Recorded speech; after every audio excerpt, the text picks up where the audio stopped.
Numbers. Numbers 1. The people of Israel had left Egypt and were living in the Sinai desert.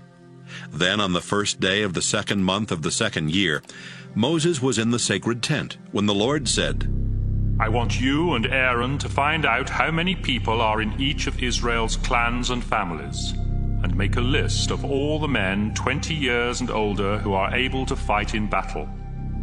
The following 12 family leaders, one from each tribe, will help you. Elizur, son of Shedeur from Reuben, Shelomiel, son of Zurishaddai from Simeon, Nahshon, son of Amminadab from Judah, Nethanel, son of Zuar from Issachar, Eliab, son of Helon from Zebulun, Elishama, son of Ammihud from Ephraim, Gamaliel, son of Pedazur from Manasseh, Abidan, son of Gideoni from Benjamin, Ahiezer, son of Ammishaddai from Dan, Pagiel, son of Ochran from Asher, Eliasaph, son of Duel from Gad, and Ahira, son of Enan from Naphtali. Moses and Aaron, together with these 12 tribal leaders, called together the people that same day. They were counted according to their clans and families. Then Moses and the others listed the names of the men 20 years and older, just as the Lord had commanded.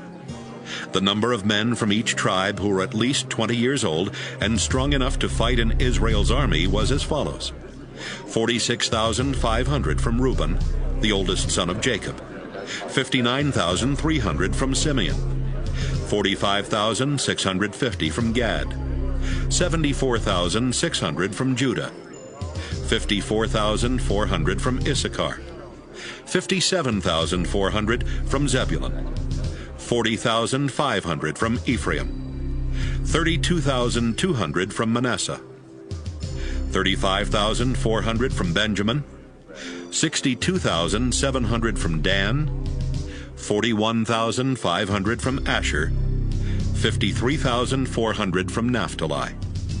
The total number of men registered by Moses, Aaron, and the 12 leaders was 603,550. But those from the Levi tribe were not included, because the Lord had said to Moses, When you count the Israelites, do not include those from the Levi tribe. Instead, give them the job of caring for the sacred tent, its furnishings, and the objects used for worship. They will camp around the tent, and whenever you move, they will take it down, carry it to the new camp, and set it up again. Anyone else who tries to go near it must be put to death. The rest of the Israelites will camp in their own groups and under their own banners, but the Levites will camp around the sacred tent to make sure that no one goes near it and makes me furious with the Israelites. The people of Israel did everything the Lord had commanded. Numbers 2. The Lord told Moses and Aaron how the Israelites should arrange their camp. Each tribe must set up camp under its own banner and under the flags of its ancestral families. These camps will be arranged around the sacred tent, but not close to it. Judah and the tribes that march with it must set up camp on the east side of the sacred tent under their own banner. The 74,600 troops of the tribe of Judah will be arranged by divisions and led by Nahshon, son of Amminadab. On one side of Judah will be the tribe of Issachar, with Nethanel, son of Zuar, as the leader of its 54,000 troops. On the other side will be the tribe of Zebulun, with Eliab, son of Helon, as the leader of its 57,400 troops. These 186,400 troops will march into battle first. Reuben and the tribes that march with it must set up camp on the south side of the sacred tent, under their own banner. The 46,500 troops of the tribe of Reuben will be arranged by divisions and led by Elizur, son of Shedeur. On one side of Reuben will be the tribe of Simeon, with Shelomiel, son of Zurishaddai, as the leader of its 59,300 troops. On the other side will be the tribe of Gad, with Eliasaph, son of Duel, as the leader of its 45,650 troops. These 151,450 troops will march into battle second. Marching behind Reuben will be the Levites, arranged in groups just as they are camped. They will carry the sacred tent and their own banners.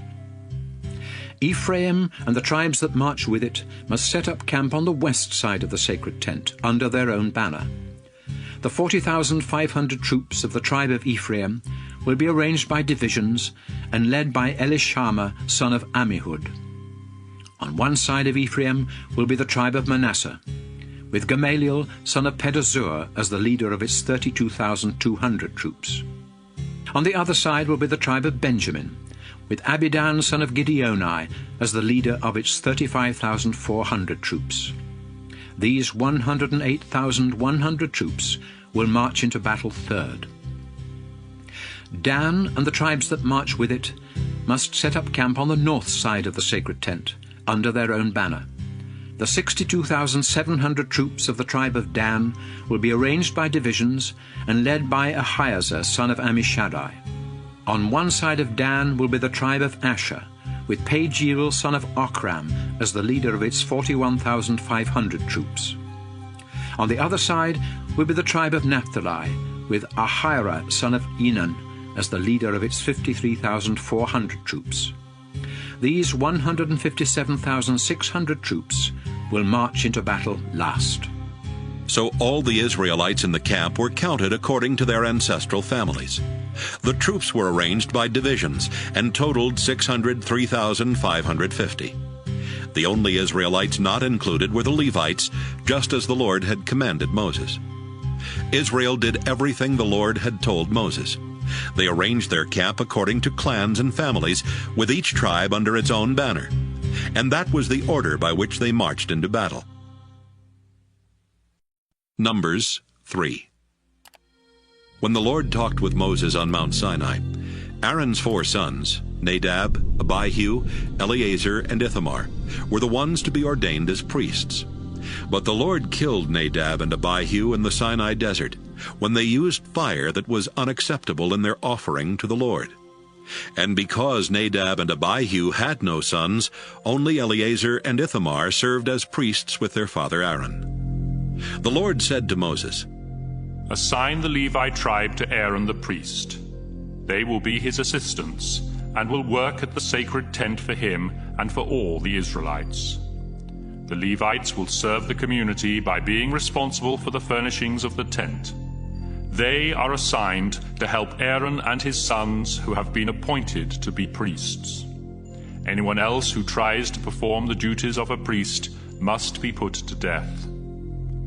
Moses, I have chosen these Levites from all Israel, and they will belong to me in a special way. When I killed the firstborn sons of the Egyptians, I decided that the firstborn sons in every Israelite family and the firstborn males of their flocks and herds would be mine. But now I accept these Levites in place of the firstborn sons of the Israelites. In the Sinai desert, the Lord said to Moses, Now I want you to count the men and boys in the Levi tribe by families and by clans. Include everyone at least a month old. So Moses obeyed and counted them. Levi's 3 sons, Gershon, Kohath, and Merari, had become the heads of their own clans. Gershon's sons were Libni and Shimei. Kohath's sons were Amram, Izhar, Hebron, and Uzziel. And Merari's sons were Malai and Mushi. These were the sons and grandsons of Levi, and they had become the leaders of the Levite clans.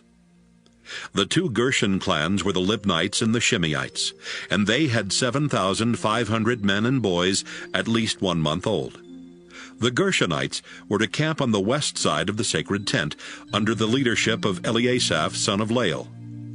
Their duties at the tent included taking care of the tent itself, along with its outer covering, the curtain for the entrance, the curtains hanging inside the courtyard around the tent, as well as the curtain and ropes for the entrance to the courtyard and its altar. The Gershonites were responsible for setting these things up and taking them down. The 4 Kohath clans were the Amramites, the Izharites, Hebronites, and the Uzzielites, and they had 8,600 men and boys at least 1 month old.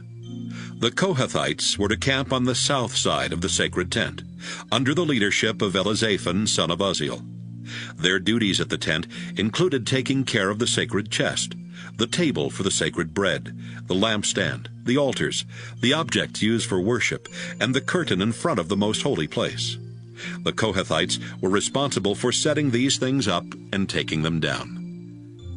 Eleazar, son of Aaron, was the head of the Levite leaders, and he made sure that the work at the sacred tent was done. The two Merari clans were the Mahlites and the Mushites, and they had 6,200 men and boys at least 1 month old. The Merarites were to camp on the north side of the sacred tent, under the leadership of Zuriel, son of Abihail. Their duties included taking care of the tent frames and the pieces that held the tent up, the bars, the posts, the stands, and its other equipment.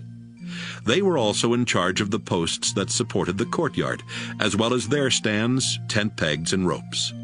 The Merari clans were responsible for setting these things up and taking them down. Moses, Aaron, and his sons were to camp in front of the sacred tent, on the east side, and to make sure that the Israelites worshipped in the proper way. Anyone else who tried to do the work of Moses and Aaron was to be put to death. So Moses and Aaron obeyed the Lord and counted the Levites by their clans. The total number of Levites, at least 1 month old, was 22,000. The Lord said to Moses, "Make a list and count the firstborn sons at least 1 month old in each of the Israelite families. They belong to me, but I will accept the Levites as substitutes for them, and I will accept the Levites' livestock as substitutes for the Israelites' firstborn livestock." Moses obeyed the Lord and counted the firstborn sons. There were 22,273 of them. Then the Lord said, "The Levites will belong to me and will take the place of the firstborn sons. Their livestock will take the place of the Israelites' firstborn livestock. But since there are more firstborn sons than Levites, the extra 273 men and boys must be bought back from me. For each one, you are to collect 5 pieces of silver, weighed according to the official standards. This money must then be given to Aaron and his sons." Moses collected the silver from the extra 273 firstborn men and boys, and it amounted to 1,365 pieces of silver, weighed according to the official standards. Then he gave it to Aaron and his sons, just as the Lord had commanded. Numbers 4. The Lord told Moses and Aaron, "Find out how many men between the ages of 30 and 50 are in the 4 Levite clans of Kohath. Count only those who are able to work at the sacred tent." The Kohathites will be responsible for carrying the sacred objects used in worship at the sacred tent. When the Israelites are ready to move their camp, Aaron and his sons will enter the tent and take down the curtain that separates the sacred chest from the rest of the tent. They will cover the chest with this curtain, and then with a piece of fine leather, and cover it all with a solid blue cloth. After this, they will put the carrying poles in place. Next, Aaron and his sons will use another blue cloth to cover the table for the sacred bread. On the cloth they will place the dishes, the bowls for incense, the cups, the jugs for wine, as well as the bread itself. They are to cover all this with a bright red cloth, and then with a piece of fine leather before putting the carrying poles in place. With another blue cloth, they will cover the lampstand, along with the lamps, the lamp snuffers, the fire pans, and the jars of oil for the lamps. All of this will then be covered with a piece of fine leather and placed on a carrying frame. The gold incense altar is to be covered with a blue cloth, and then with a piece of fine leather before its carrying poles are put in place. Next, Aaron and his sons will take blue cloth and wrap all the objects used in worship at the sacred tent. These will need to be covered with a piece of fine leather, then placed on a carrying frame. They are to remove the ashes from the bronze altar and cover it with a purple cloth. On that cloth will be placed the utensils used at the altar, including the fire pans, the meat forks, the shovels, and the sprinkling bowls. All of this will then be covered with a piece of fine leather before the carrying poles are put in place. When the camp is ready to be moved, the Kohathites will be responsible for carrying the sacred objects and the furnishings of the sacred tent. But Aaron and his sons must have already covered those things, so the Kohathites won't touch them and die. Eleazar, son of Aaron the priest, will be in charge of the oil for the lamps, the sweet-smelling incense, the grain for the sacrifices, and the olive oil used for dedications and ordinations. Eleazar is responsible for seeing that the sacred tent, its furnishings, and the sacred objects are taken care of. The Kohathites must not go near or even look at the sacred objects until Aaron and his sons have covered those objects. If they do, their entire clan will be wiped out. So make sure that Aaron and his sons go into the tent with them and tell them what to carry. The Lord said to Moses, Find out how many men between the ages of 30 and 50 are in the 2 Levite clans of Gershon. Count only those who are able to work at the sacred tent.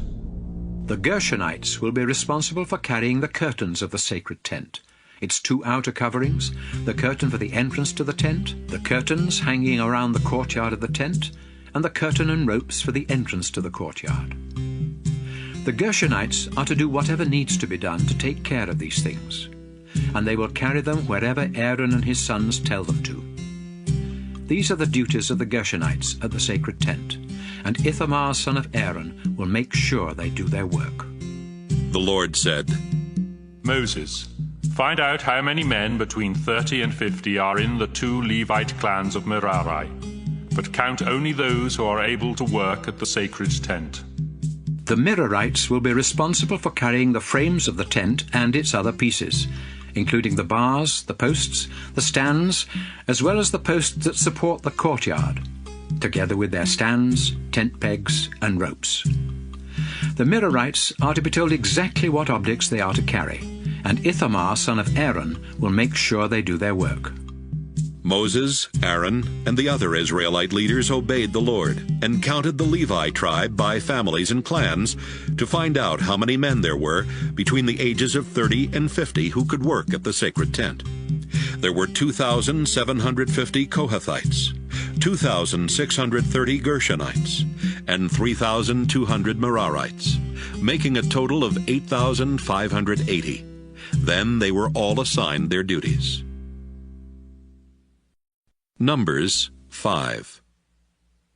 The Lord told Moses to say to the people of Israel, Put out of the camp everyone who has leprosy, or a bodily discharge, or who has touched a dead body. Now that I live among my people, their camp must be kept clean. The Israelites obeyed the Lord's instructions. The Lord told Moses to say to the community of Israel, If any of you commit a crime against someone, you have sinned against me. You must confess your guilt and pay the victim in full for whatever damage has been done, plus a fine of 20%. If the victim has no relative who can accept this money, it belongs to me and will be paid to the priest.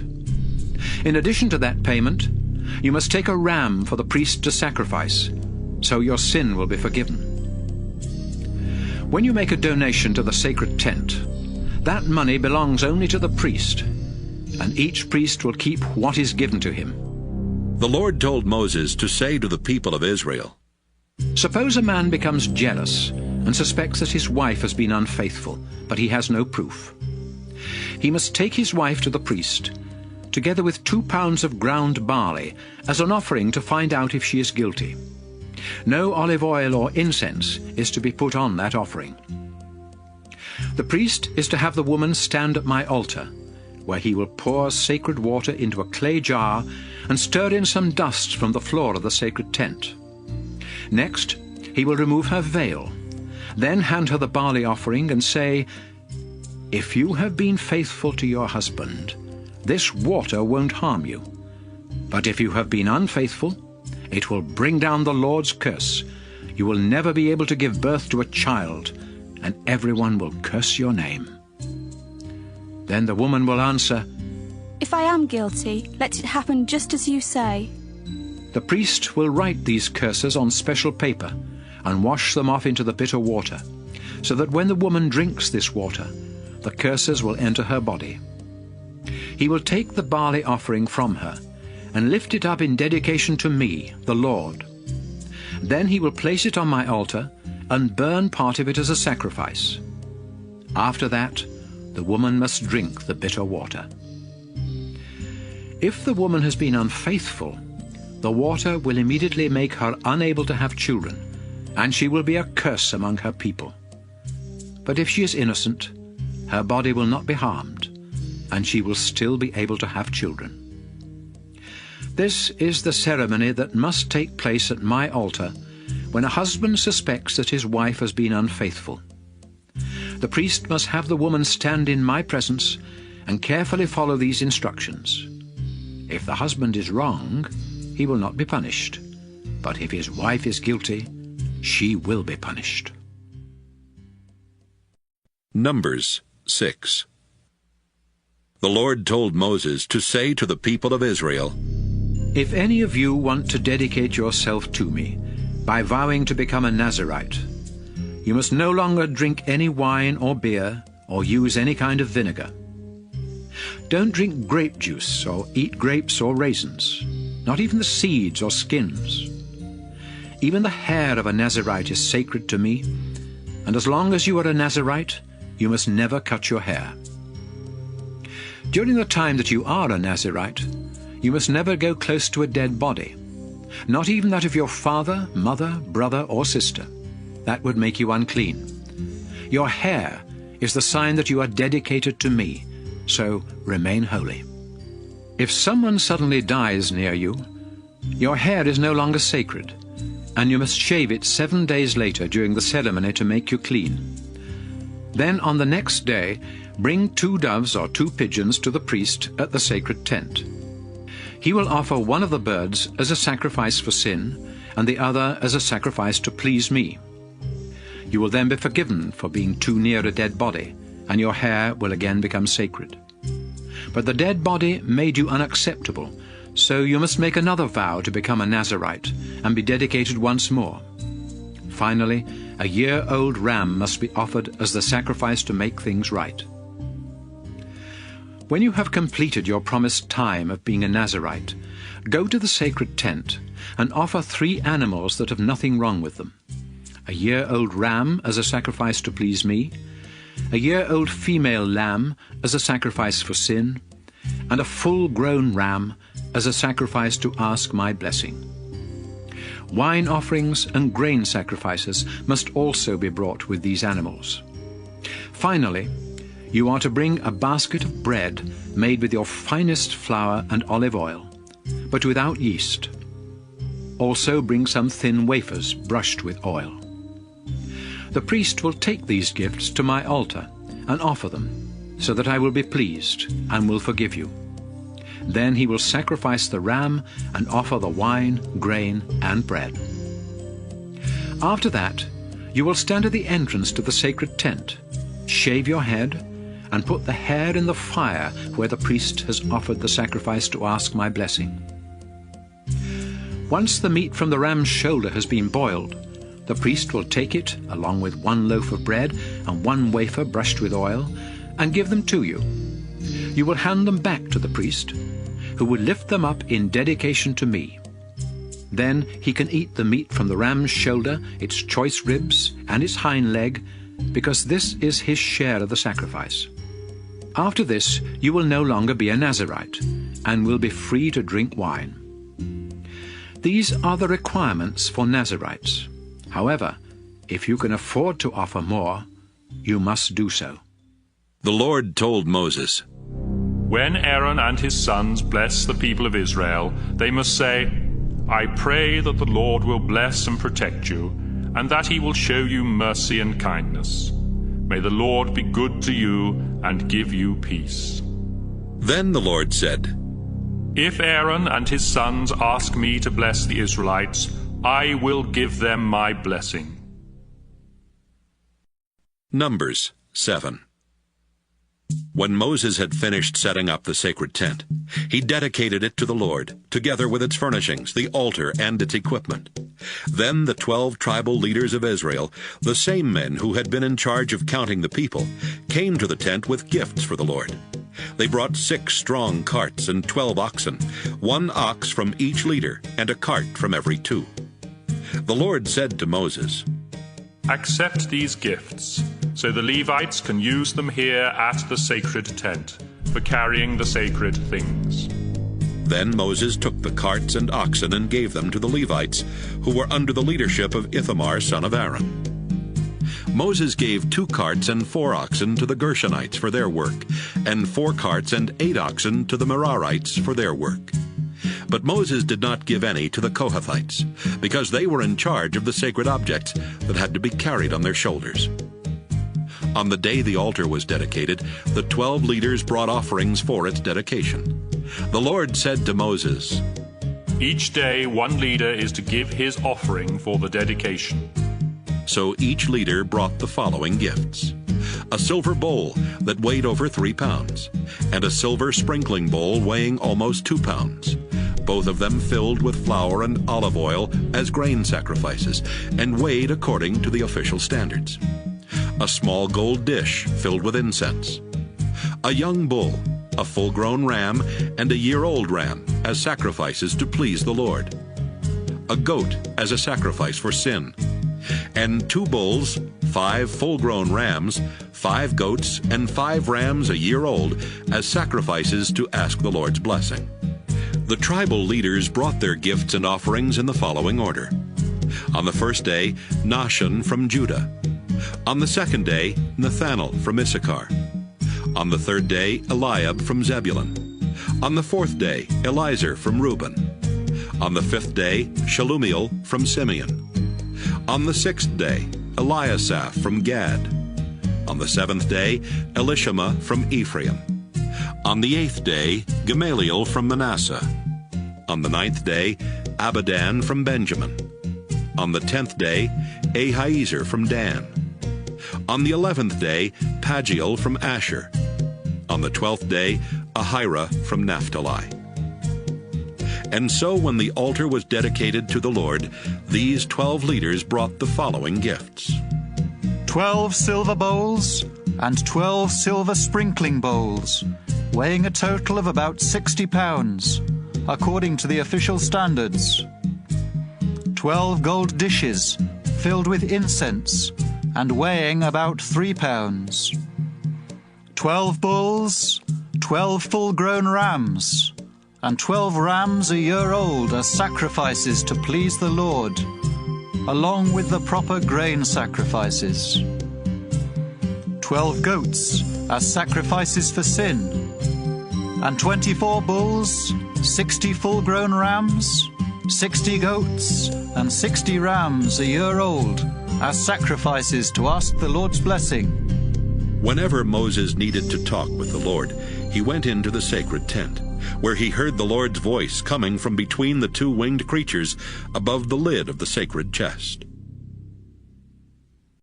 Numbers 8.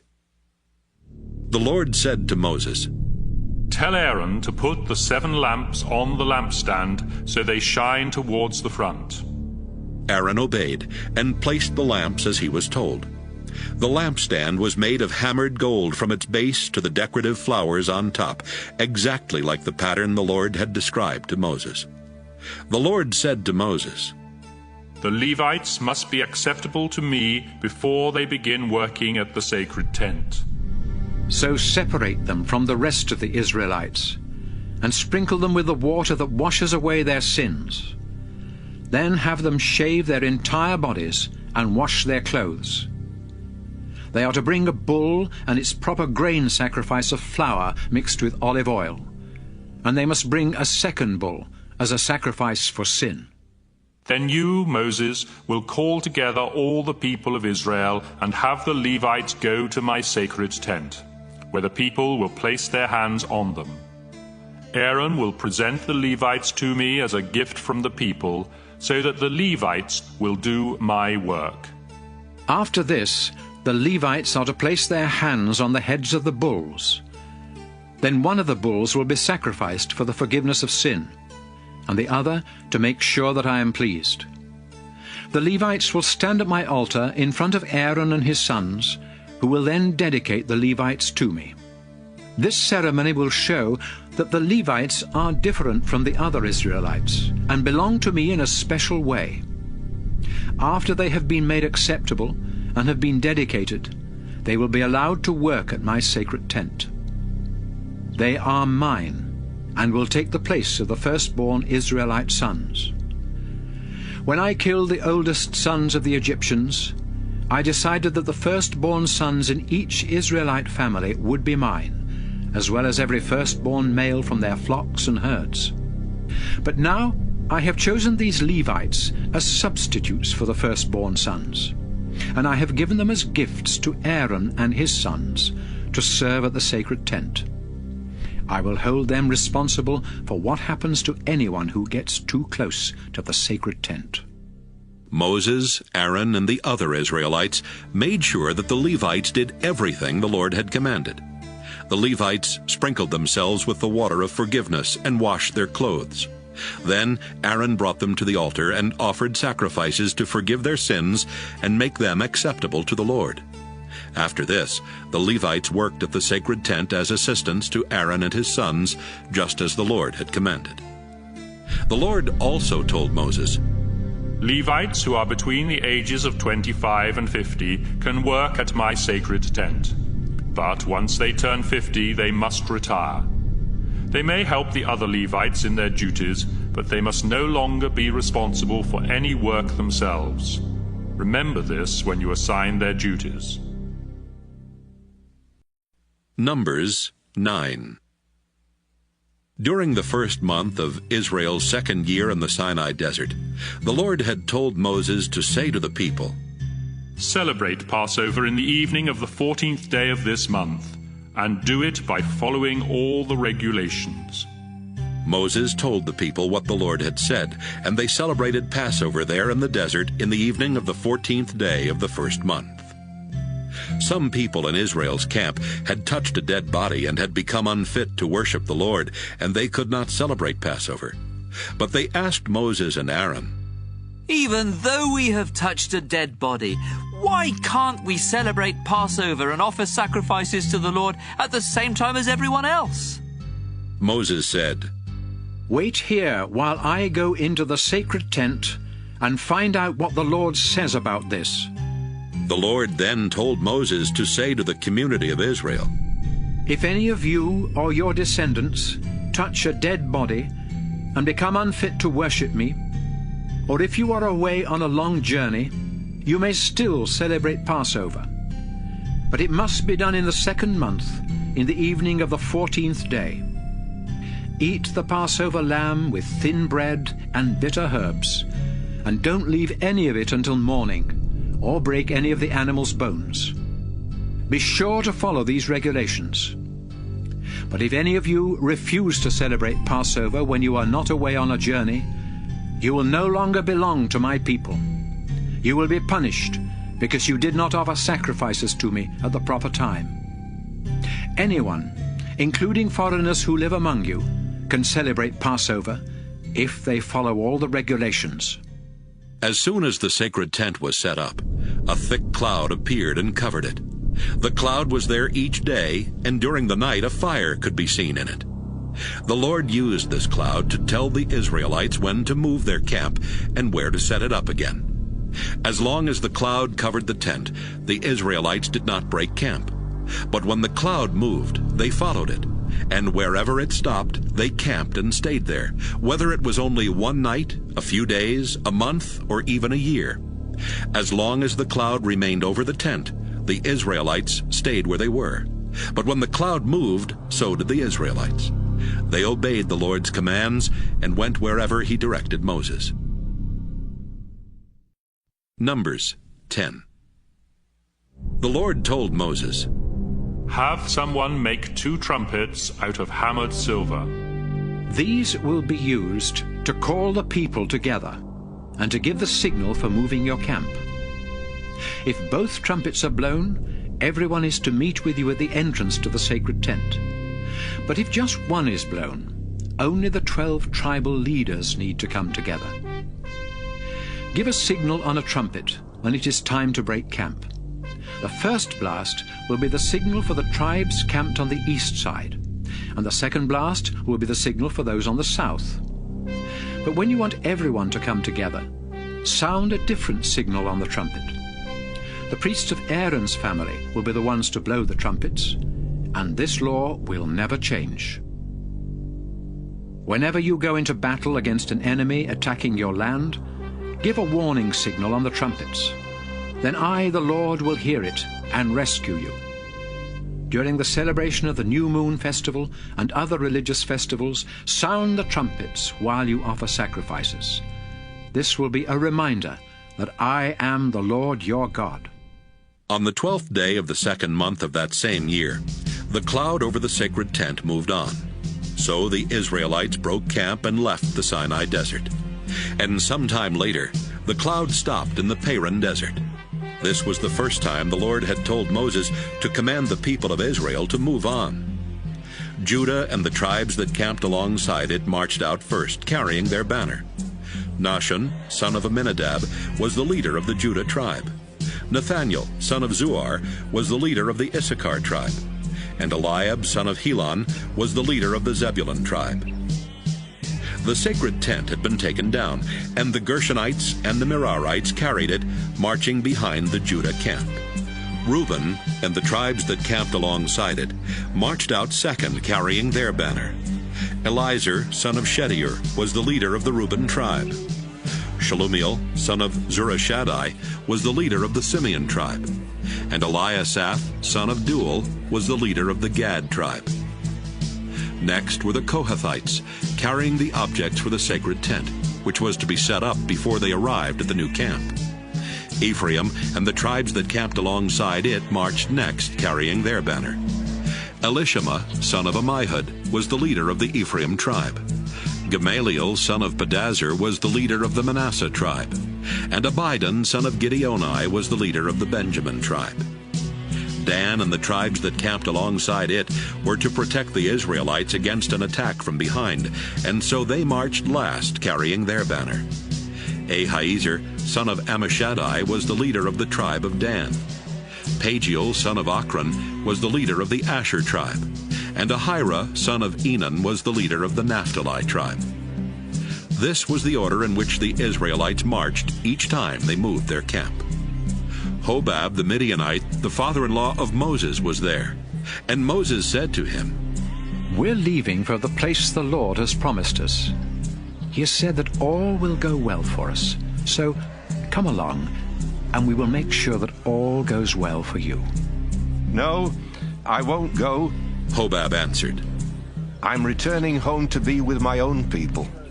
Please go with us, Moses said. You can be our guide because you know the places to camp in the desert. Beside that, if you go, we will give you a share of the good things the Lord gives us. The people of Israel began their journey from Mount Sinai. They traveled 3 days, and the Levites who carried the sacred chest led the way, so the Lord could show them where to camp. And the cloud always stayed with them. Each day as the Israelites began their journey, Moses would pray, Our Lord, defeat your enemies and make them run. And when they stopped to set up camp, he would pray, Our Lord, stay close to Israel's thousands and thousands of people. Numbers 11.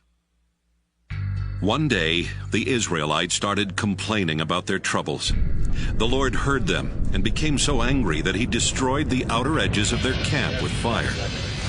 When the people begged Moses to help, he prayed, and the fire went out. They named the place Burning, because in his anger the Lord had set their camp on fire.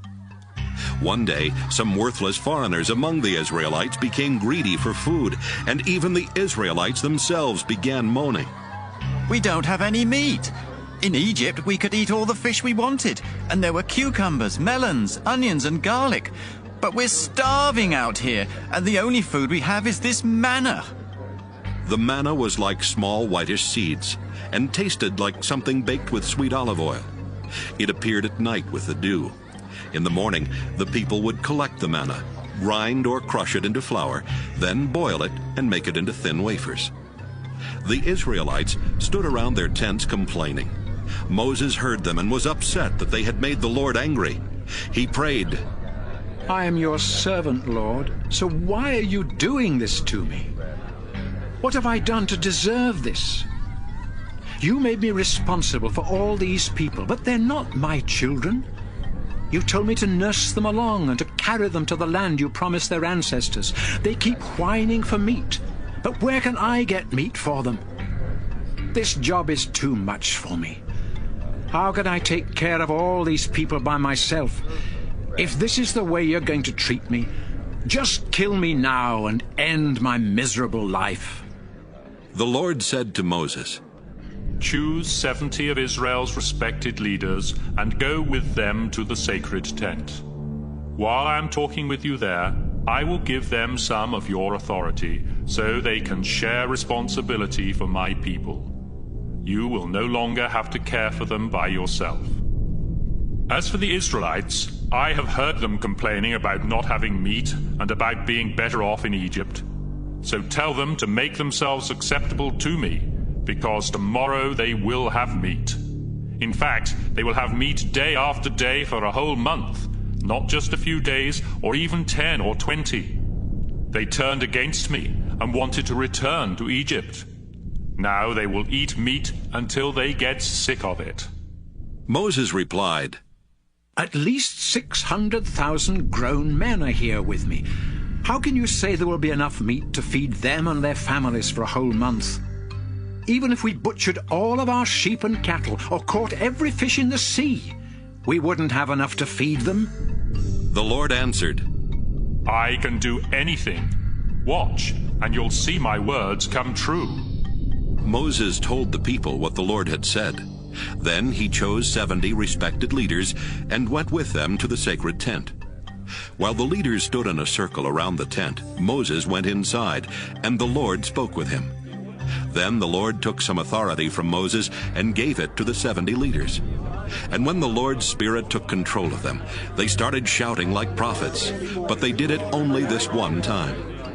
Eldad and Medad were 2 leaders who had not gone to the tent. But when the Spirit took control of them, they began shouting like prophets right there in camp. A boy ran to Moses and told him about Eldad and Medad. Joshua was there helping Moses, as he had done since he was young. And he said to Moses, Sir, you must stop them. But Moses replied, Are you concerned what this might do to me?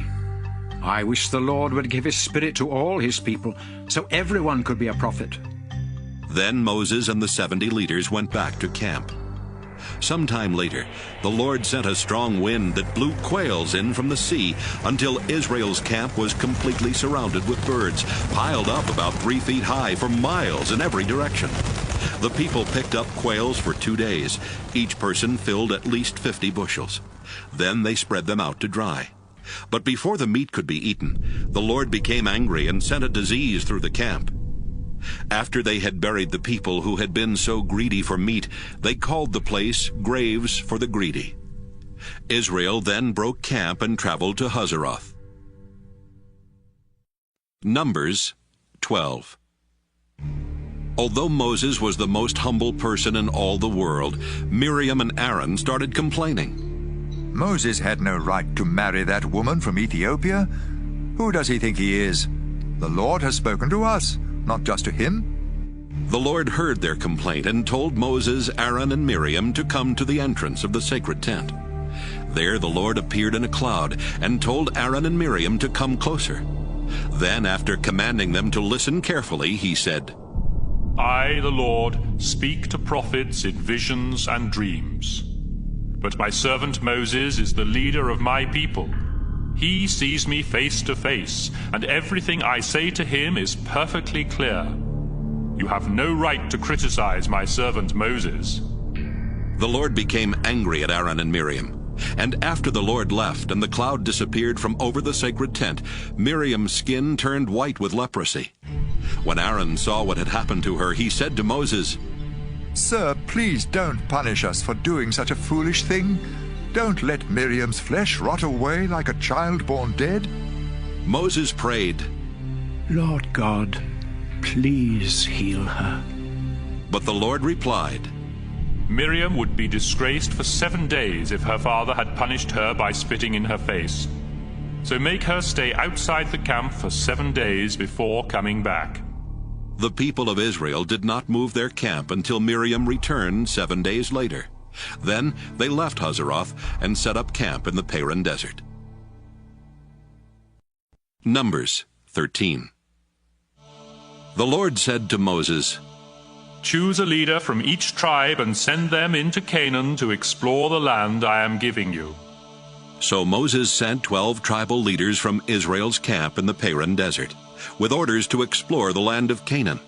And here are their names: Shemua, son of Zachar from Reuben; Shaphat, son of Hori from Simeon; Caleb, son of Jephunneh from Judah; Igal, son of Joseph from Issachar; Joshua, son of Nun from Ephraim; Paltai, son of Raphu from Benjamin; Gadiel, son of Sodai from Zebulun; Gadai, son of Susai from Manasseh; Amiel, son of Gamalai from Dan; Sether, son of Michael from Asher; Nabai, son of Vophsai from Naphtali; and Geuel, son of Machi from Gad. Before Moses sent them into Canaan, he said, After you go through the southern desert of Canaan, continue north into the hill country and find out what those regions are like. Be sure to remember how many people live there, how strong they are, and if they live in open towns or walled cities. See if the land is good for growing crops, and find out what kinds of trees grow there. It's time for grapes to ripen, so try to bring back some of the fruit that grows there. The 12 men left to explore Canaan from the Zin desert in the south, all the way to the town of Rehob near Lebo-Hamath in the north. As they went through the southern desert, they came to the town of Hebron, which was 7 years older than the Egyptian town of Zoan. In Hebron, they saw the 3 Anakim clans of Ahiman, Sheshai, and Talmai. When they got to Bunch Valley, they cut off a branch with such a huge bunch of grapes that it took 2 men to carry it on a pole. That's why the place is called Bunch Valley. Along with the grapes, they also took back pomegranates and figs. After exploring the land of Canaan 40 days, the 12 men returned to Kadesh in the Paran desert and told Moses, Aaron, and the people what they had seen. They showed them the fruit and said, Look at this fruit. The land we explored is rich with milk and honey.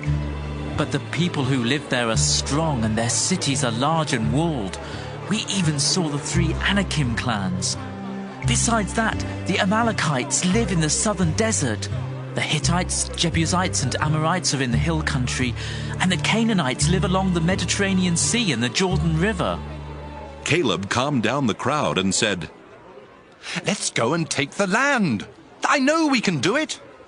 But the other men replied, Those people are much too strong for us. Then they started spreading rumors and saying, We won't be able to grow anything in that soil, and the people are like giants. In fact, we saw the Nephilim, who are the ancestors of the Anakim.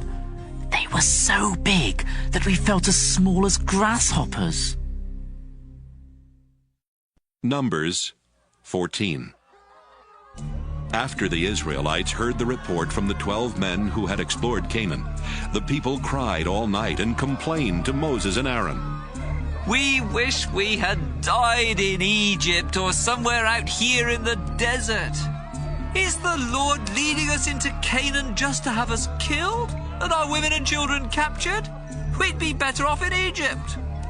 Then they said to one another, Let's choose our own leader and go back. Moses and Aaron bowed down to pray in front of the crowd. Joshua and Caleb tore their clothes in sorrow and said, We saw the land ourselves, and it's very good. If we obey the Lord, he will surely give us that land rich with milk and honey. So don't rebel. We have no reason to be afraid of the people who live there. The Lord is on our side, and they won't stand a chance against us. The crowd threatened to stone Moses and Aaron to death, but just then the Lord appeared in a cloud at the sacred tent. The Lord said to Moses, I have done great things for these people, and they still reject me by refusing to believe in my power. So they will no longer be my people. I will destroy them. But I will make you the ancestor of a nation even stronger than theirs. Moses replied, With your mighty power you rescued your people from Egypt, so please don't destroy us here in the desert. If you do, the Egyptians will hear about it and tell the people of Canaan. Those Canaanites already know that we are your people and that we see you face to face. And they have heard how you lead us with a thick cloud during the day and flaming fire at night. But if you kill us, they will claim it was because you weren't powerful enough to lead us into Canaan as you promised. Show us your great power, Lord. You promised that you love to show mercy and kindness. And you said that you are very patient, but that you will punish everyone guilty of doing wrong, not only them, but their children and grandchildren as well. You are merciful, and you treat people better than they deserve. So please forgive these people, just as you have forgiven them ever since they left Egypt. Then the Lord said to Moses, In answer to your prayer, I do forgive them. But as surely as I live and my power has no limit, I swear that not one of these Israelites will enter the land I promised to give their ancestors.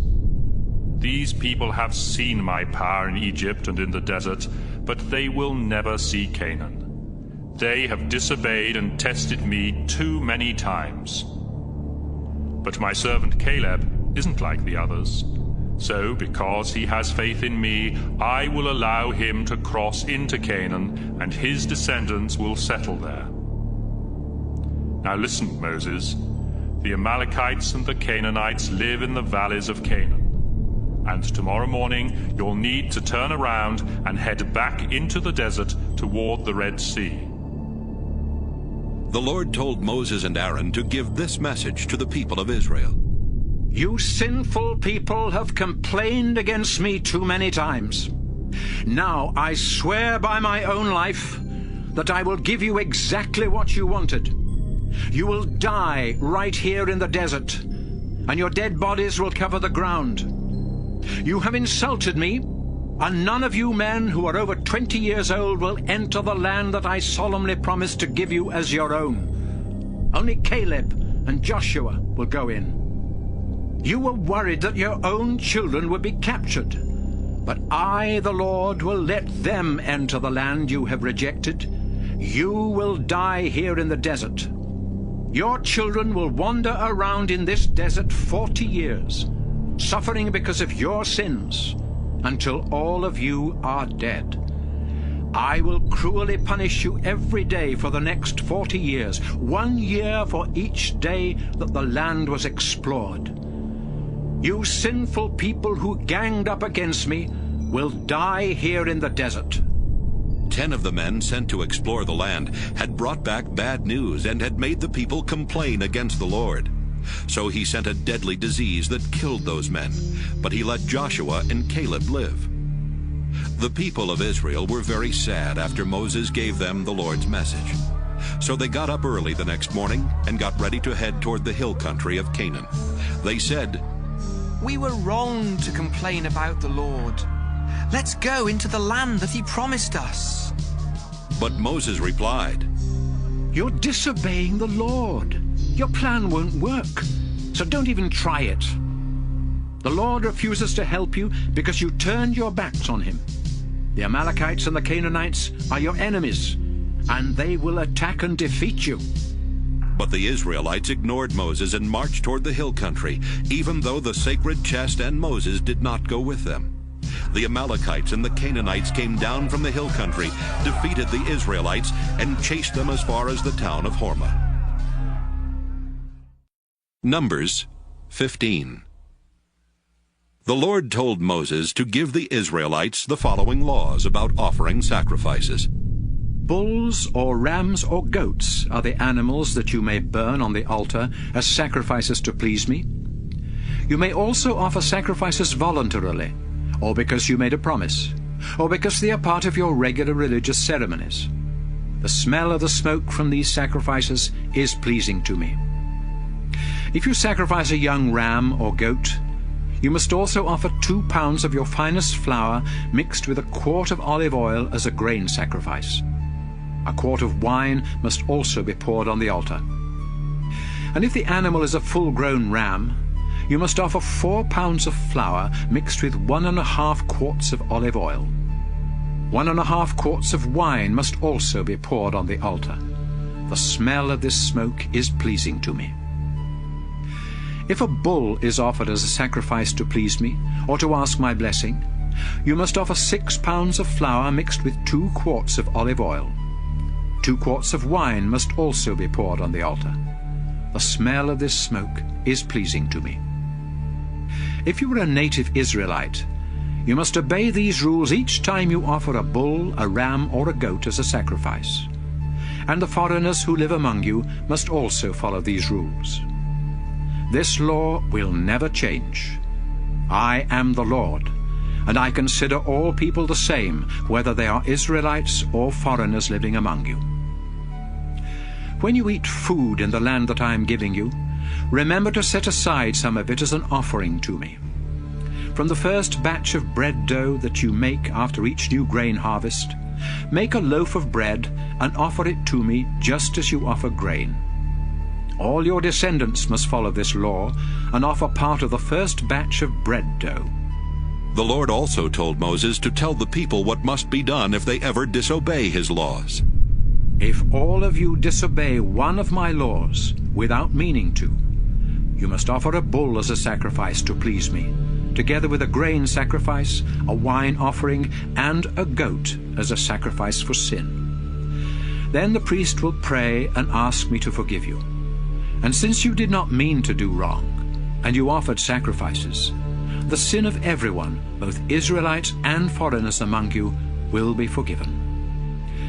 But if one of you does wrong without meaning to, you must sacrifice a year-old female goat as a sacrifice for sin. The priest will then ask me to forgive you, and your sin will be forgiven. The law will be the same for anyone who does wrong without meaning to, whether an Israelite or a foreigner living among you. But if one of you does wrong on purpose, whether Israelite or foreigner, you have sinned against me by disobeying my laws.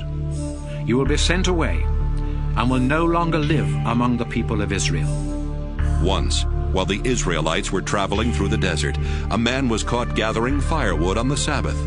He was taken to Moses, Aaron, and the rest of the community, but no one knew what to do with him, so he was not allowed to leave. Then the Lord said to Moses, "Tell the people to take that man outside the camp and stone him to death." So he was killed just as the Lord had commanded Moses. The Lord told Moses to say to the people of Israel, "Sew tassels onto the bottom edge of your clothes, and tie a purple string to each tassel. These will remind you that you must obey my laws and teachings. And when you do, you will be dedicated to me and won't follow your own sinful desires. I am the Lord your God, who led you out of Egypt." Numbers 16. Korah, son of Izhar, was a Levite from the Kohathite clan. One day he called together Dathan, Abiram, and On from the Reuben tribe, and the 4 of them decided to rebel against Moses. So they asked 250 respected Israelite leaders for their support, and together they went to Moses and Aaron and said, "Why do you think you're so much better than anyone else? We're part of the Lord's holy people, and he's with all of us. What makes you think you're the only ones in charge?" When Moses heard this, he knelt down to pray. Then he said to Korah and his followers, "Tomorrow morning, the Lord will show us the person he has chosen to be his priest, and that man will faithfully serve him. Korah, now here is what you and your followers must do. Get some fire pans, fill them with coals and incense, and place them near the sacred tent. And the man the Lord chooses will be his priest. Korah, this time you Levites have gone too far. You know that the God of Israel has chosen you Levites from all Israel to serve him by being in charge of the sacred tent and by helping the community to worship in the proper way. What more do you want? The Lord has given you a special responsibility, and now, Korah, you think you should also be his priest. You and your followers have rebelled against the Lord, not against Aaron. Then Moses sent for Dathan and Abiram, but they sent back this message. We won't come. It's bad enough that you took us from our rich farmland in Egypt to let us die here in the desert. Now you also want to boss us around. You keep promising us rich farmlands with fertile fields and vineyards. But where are they? Stop trying to trick these people. No, we won't come to see you. Moses was very angry and said to the Lord, Don't listen to these men. I haven't done anything wrong to them. I haven't taken as much as a donkey. Then he said to Korah, Tomorrow you and your followers must go with Aaron to the Lord's sacred tent. Each of you take along your fire pan with incense in it and offer the incense to the Lord. The next day, the men placed incense and coals in their fire pans and stood with Moses and Aaron at the entrance to the sacred tent. Meanwhile, Korah had convinced the rest of the Israelites to rebel against their two leaders. When that happened, the Lord appeared in all his glory and said to Moses and Aaron, Get away from the rest of the Israelites so I can kill them right now. But the two men bowed down and prayed, Our God, you gave these people life. Why would you punish everyone here when only one man has sinned? The Lord answered Moses, Tell the people to stay away from the tents of Korah, Dathan, and Abiram. Moses walked over to Dathan and Abiram, and the other leaders of Israel followed. Then Moses warned the people, Get away from the tents of these sinful men. Don't touch anything that belongs to them, or you'll be wiped out. So everyone moved away from those tents except Korah, Dathan, Abiram, and their families. Moses said to the crowd, The Lord has chosen me and told me to do these things. It wasn't my idea. And here's how you will know. If these men die a natural death, it means the Lord hasn't chosen me. But suppose the Lord does something that has never been done before. For example, what if a huge crack appears in the ground, and these men and their families fall into it and are buried alive, together with everything they own? Then you will know they have turned their backs on the Lord. As soon as Moses said this, the ground under the men opened up and swallowed them alive, together with their families and everything they owned. Then the ground closed back up, and they were gone.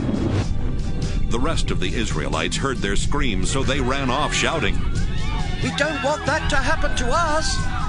Suddenly, the Lord sent a fire that burned up the 250 men who had offered incense to him. Then the Lord said to Moses, Tell Aaron's son Eleazar to take the fire pans from the smoldering fire and scatter the coals. The pans are now sacred because they were used for offering incense to me. Have them hammered into a thin layer of bronze as a covering for the altar. Those men died because of their sin, and now their fire pans will become a warning for the rest of the community. Eleazar collected the pans and had them hammered into a thin layer of bronze as a covering for the altar, just as the Lord had told Moses. The pans were a warning to the Israelites that only Aaron's descendants would be allowed to offer incense to the Lord. Anyone else who tried would be punished like Korah and his followers. The next day, the people of Israel again complained against Moses and Aaron. The two of you killed some of the Lord's people. As the people crowded around them, Moses and Aaron turned toward the sacred tent, and the Lord appeared in his glory in the cloud covering the tent. So Moses and Aaron walked to the front of the tent, where the Lord said to them, Stand back! I am going to wipe out these Israelites once and for all. They immediately bowed down and prayed. Then Moses told Aaron, Grab your fire pan and fill it with hot coals from the altar. Put incense in it. Then quickly take it to where the people are and offer it to the Lord so they can be forgiven. The Lord is very angry, and the people have already started dying. Aaron did exactly what he had been told. He ran over to the crowd of people and stood between the dead bodies and the people who were still alive. He placed the incense on the pan, then offered it to the Lord, and asked him to forgive the people's sin. The disease immediately stopped spreading, and no one else died from it. But 14,700 Israelites were dead, not counting those who had died with Korah and his followers. Aaron walked back and stood with Moses at the sacred tent.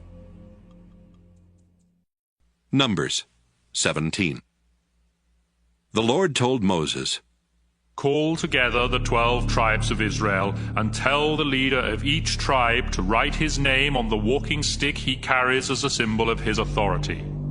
Make sure Aaron's name is written on the one from the Levi tribe, then collect all the sticks. Place these sticks in the tent right in front of the sacred chest where I appear to you. I will then choose a man to be my priest, and his stick will sprout. After that happens, I won't have to listen to any more complaints about you. Moses told the people what the Lord had commanded, and they gave him the walking sticks from the 12 tribal leaders, including Aaron's from the Levi tribe. Moses took them and placed them in the Lord's sacred tent. The next day, when Moses went into the tent, flowers and almonds were already growing on Aaron's stick. Moses brought the 12 sticks out of the tent and showed them to the people. Each of the leaders found his own and took it. But the Lord told Moses, Put Aaron's stick back. Let it stay near the sacred chest as a warning to anyone who might think about rebelling. If these people don't stop their grumbling about me, I will wipe them out. Moses did what he was told. The Israelites cried out to Moses, We're done for and doomed if we even get near the sacred tent. Numbers 18. The Lord said to Aaron, You, your sons, and the other Levites of the Kohath clan are responsible for what happens at the sacred tent, and you and your sons will be responsible for what the priests do. The Levites are your relatives and are here to help you in your service at the tent. You must see that they perform their duties. But if they go near any of the sacred objects or the altar, all of you will die. No one else is allowed to take care of the sacred tent or to do anything connected with it. Follow these instructions so I won't become angry and punish the Israelites ever again. I alone chose the Levites from all the other tribes to belong to me, and I have given them to you as your helpers. But only you and your sons can serve as priests at the altar and in the most holy place. Your work as priests is a gift from me, and anyone else who tries to do that work must be put to death. The Lord said to Aaron, I have put you in charge of the sacred gifts and sacrifices that the Israelites bring to me. And from now on, you, your sons, and your descendants will receive part of the sacrifices for sin, as well as part of the grain sacrifices, and the sacrifices to make things right. Your share of these sacrifices will be the parts not burned on the altar. Since these things are sacred, they must be eaten near the sacred tent, but only men are allowed to eat them. You will also receive part of the special gifts and offerings that the Israelites bring to me. Any member of your family who is clean and acceptable for worship can eat these things. For example, when the Israelites bring me the first batches of oil, wine, and grain, you can have the best parts of those gifts. And the first part of the crops from their fields and vineyards also belongs to you. The people will offer this to me.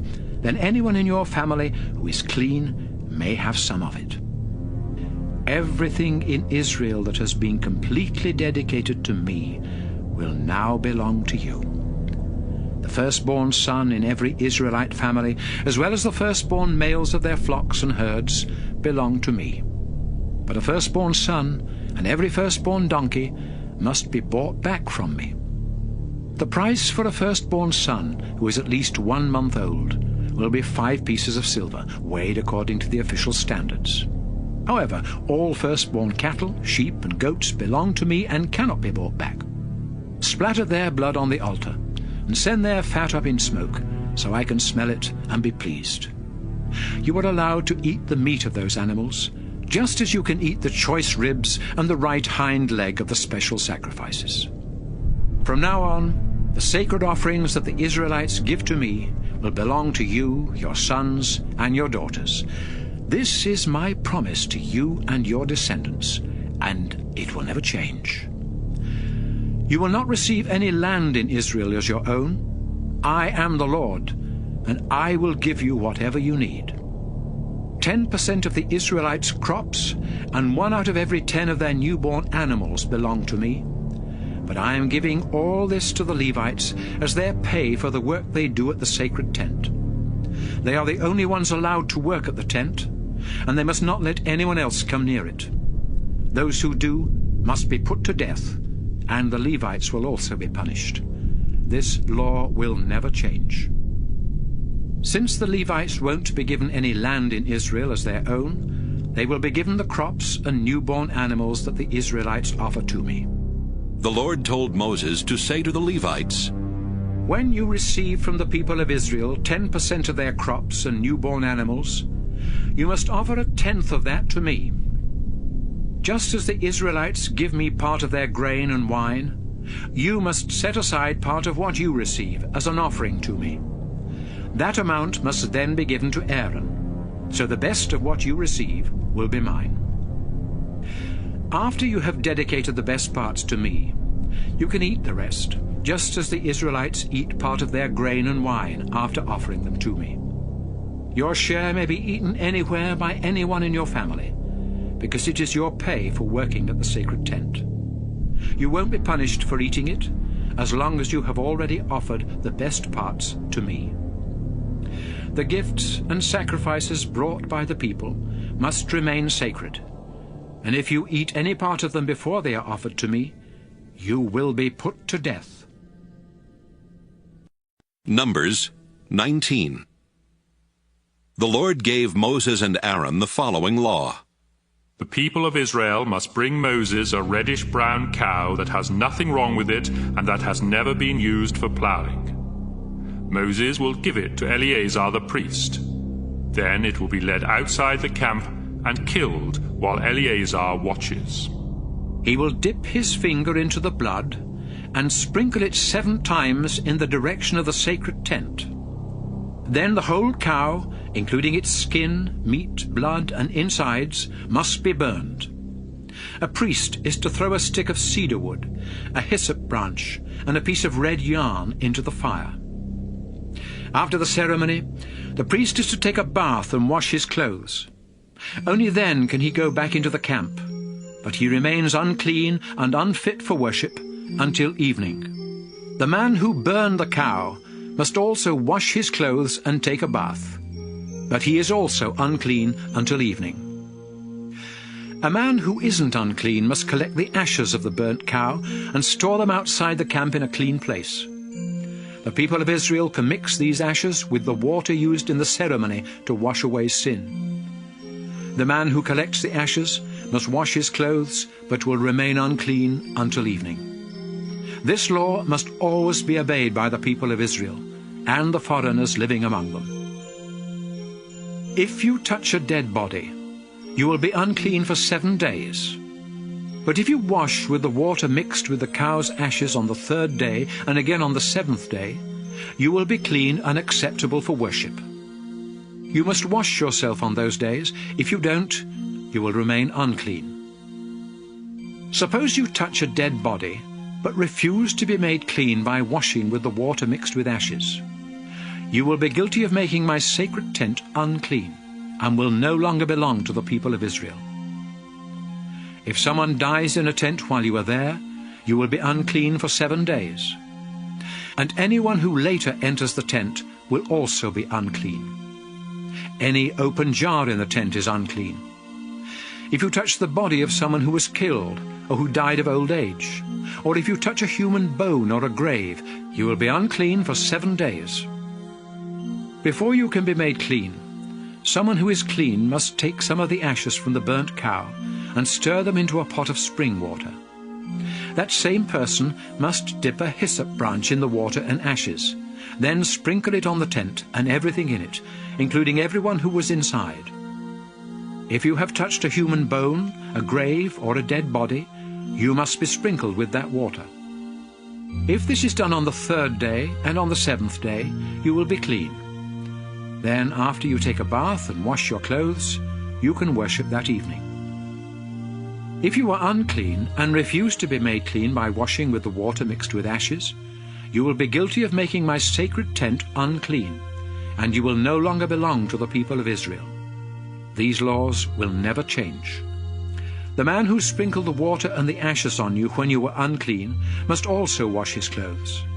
And whoever touches this water is unclean until evening. When you are unclean, everything you touch becomes unclean, and anyone who touches you will be unclean until evening. Numbers 20. The people of Israel arrived at the Zin desert during the 1st month and set up camp near the town of Kadesh. It was there that Miriam died and was buried. The Israelites had no water, so they went to Moses and Aaron and complained. Moses, we'd be better off if we had died along with the others in front of the Lord's sacred tent. You brought us into this desert, and now we and our livestock are going to die. Egypt was better than this horrible place. At least there we had grain and figs and grapevines and pomegranates. But now we don't even have any water. Moses and Aaron went to the entrance to the sacred tent, where they bowed down. The Lord appeared to them in all his glory and said, Moses, get your walking stick. Then you and Aaron call the people together and command that rock to give you water. That's how you will provide water for the people of Israel and their livestock. Moses obeyed and took his stick from the sacred tent. After he and Aaron had gathered the people around the rock, he said, Look, you rebellious people, and you will see water flow from this rock. He raised his stick in the air and struck the rock 2 times. At once, water gushed from the rock, and the people and their livestock had water to drink. But the Lord said to Moses and Aaron, Because you refused to believe in my power, these people did not respect me. And so you will not be the ones to lead them into the land I have promised.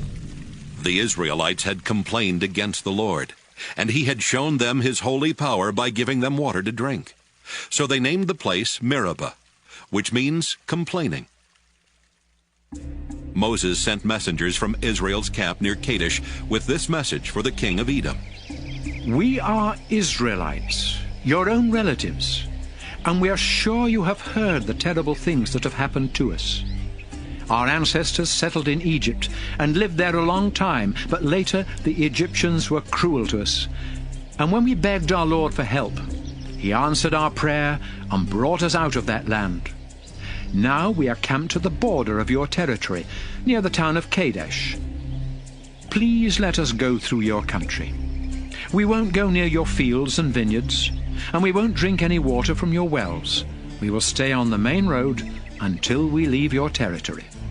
But the Edomite king answered, No, I won't let you go through our country, and if you try, we will attack you. Moses sent back this message. We promise to stay on the main road, and if any of us or our livestock drink your water, we will pay for it. We just want to pass through. But the Edomite king insisted. You can't go through our land.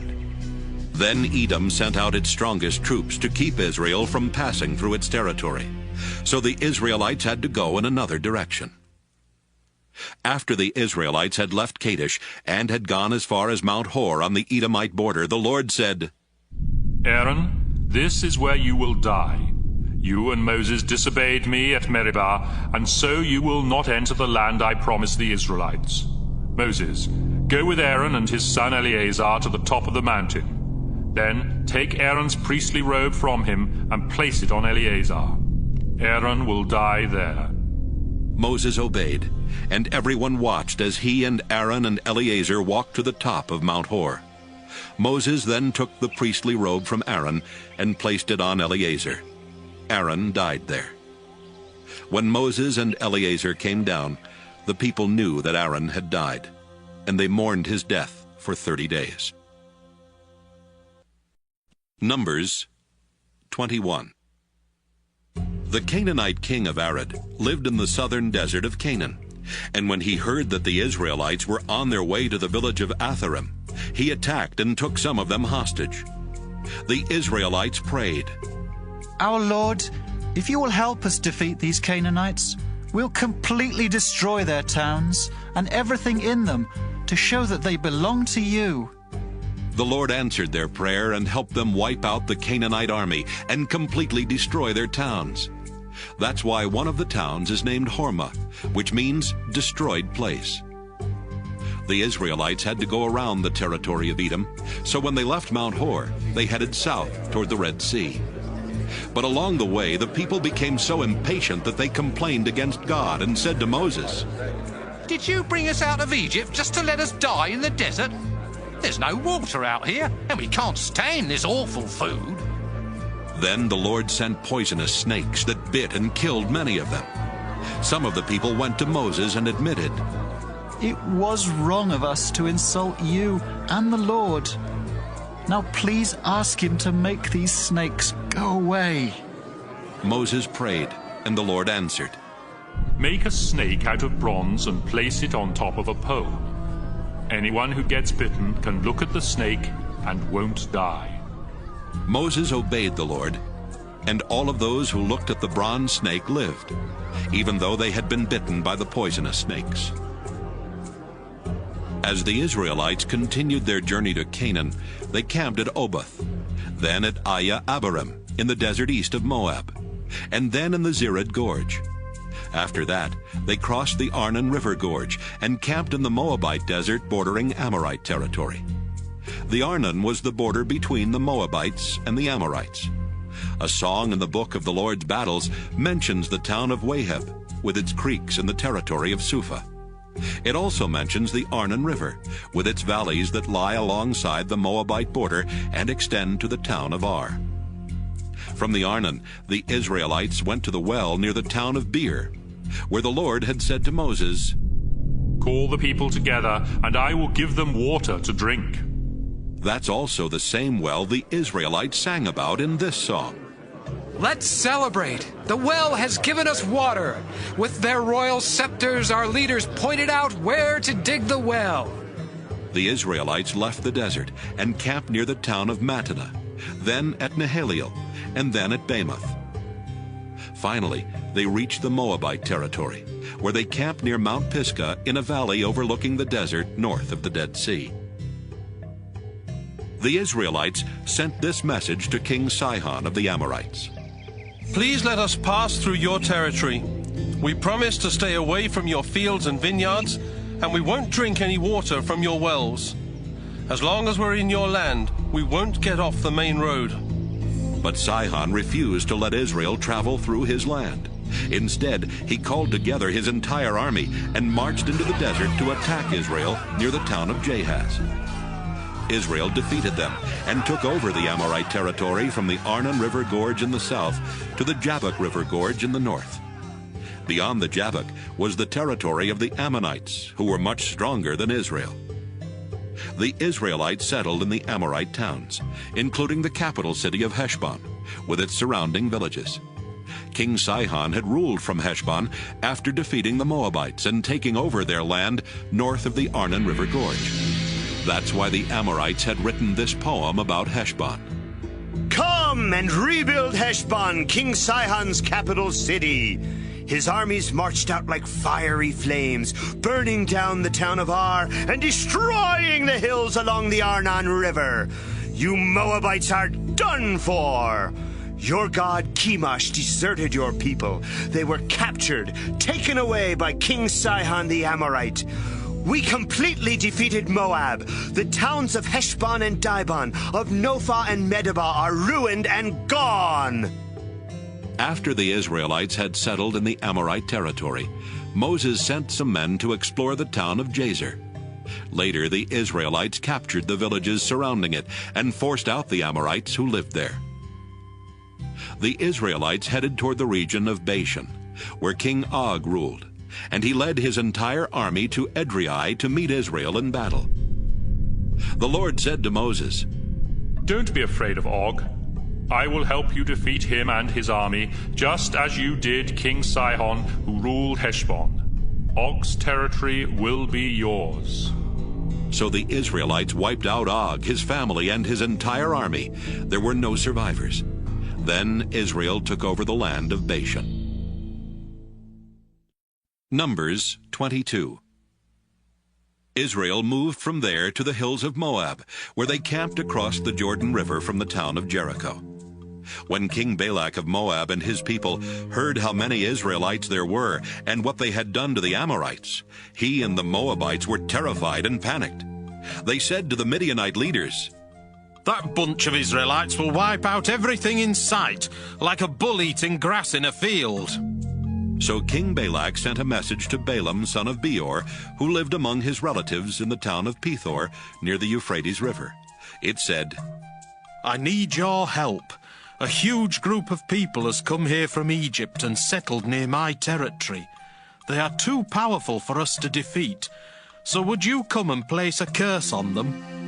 Maybe then we can run them off.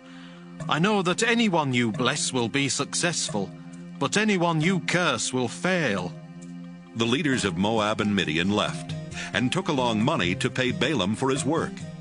When they got to his house, they gave him Balak's message. "Spend the night here," Balaam replied, "and tomorrow I will tell you the Lord's answer." So the officials stayed at his house. During the night, God asked Balaam, "Who are these people at your house?" "They are messengers from King Balak of Moab." Balaam answered, "He sent them to ask me to go to Moab and place a curse on the people who have come there from Egypt. They have settled everywhere around him, and he wants to run them off." But God replied, "Don't go with Balak's messengers. I have blessed those people who have come from Egypt, so don't curse them." The next morning, Balaam said to Balak's officials, "Go on back home.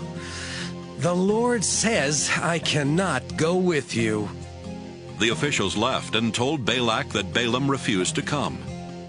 Then Balak sent a larger group of officials who were even more important than the first ones. They went to Balaam and told him that Balak had said, "Balaam, if you come to Moab, I'll pay you very well and do whatever you ask. Just come and place a curse on these people." Balaam answered, "Even if Balak offered me a palace full of silver or gold, I wouldn't do anything to disobey the Lord my God. You are welcome to spend the night here, just as the others did. I will find out if the Lord has something else to say about this."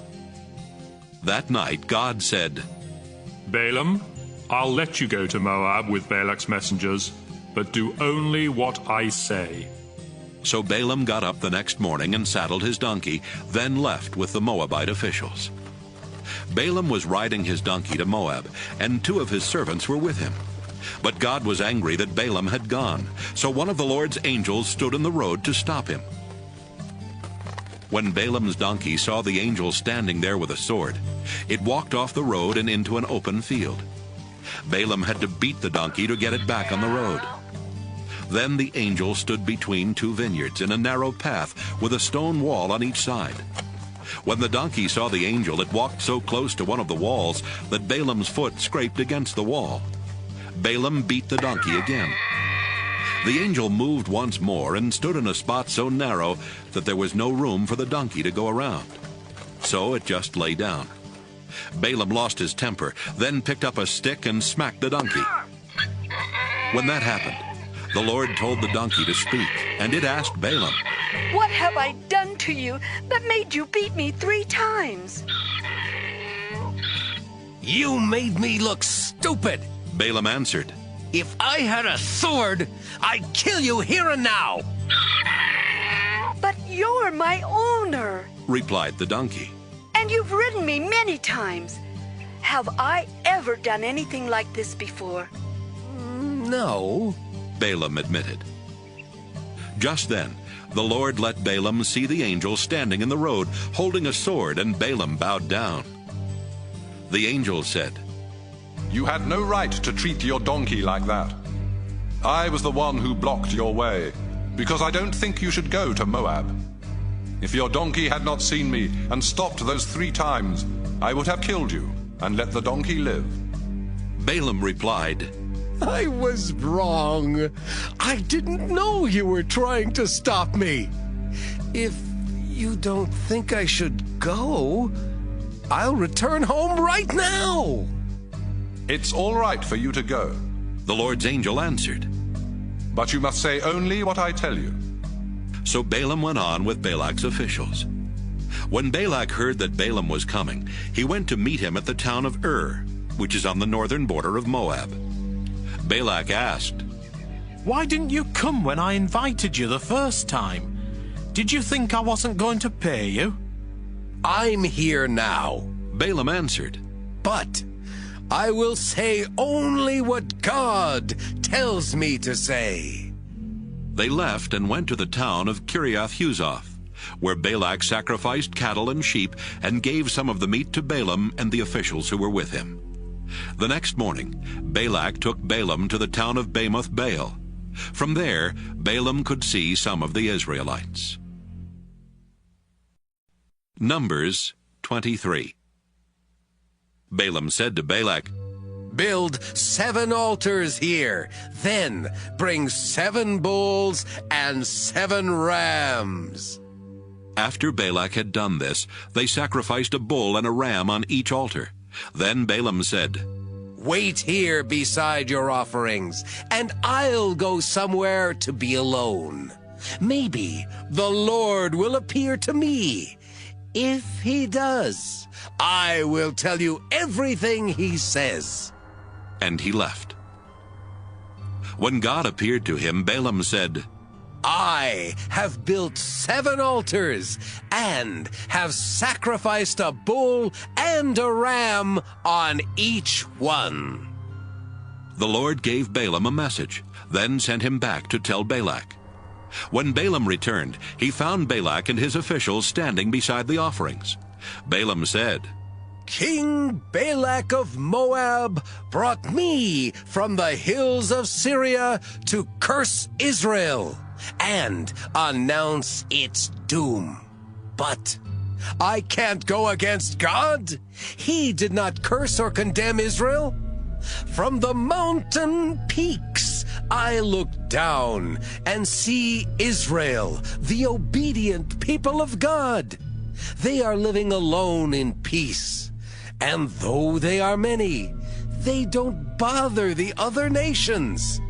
I hope to obey God for as long as I live and to die in such peace. Balak said, What are you doing? I asked you to come and place a curse on my enemies, but you have blessed them instead.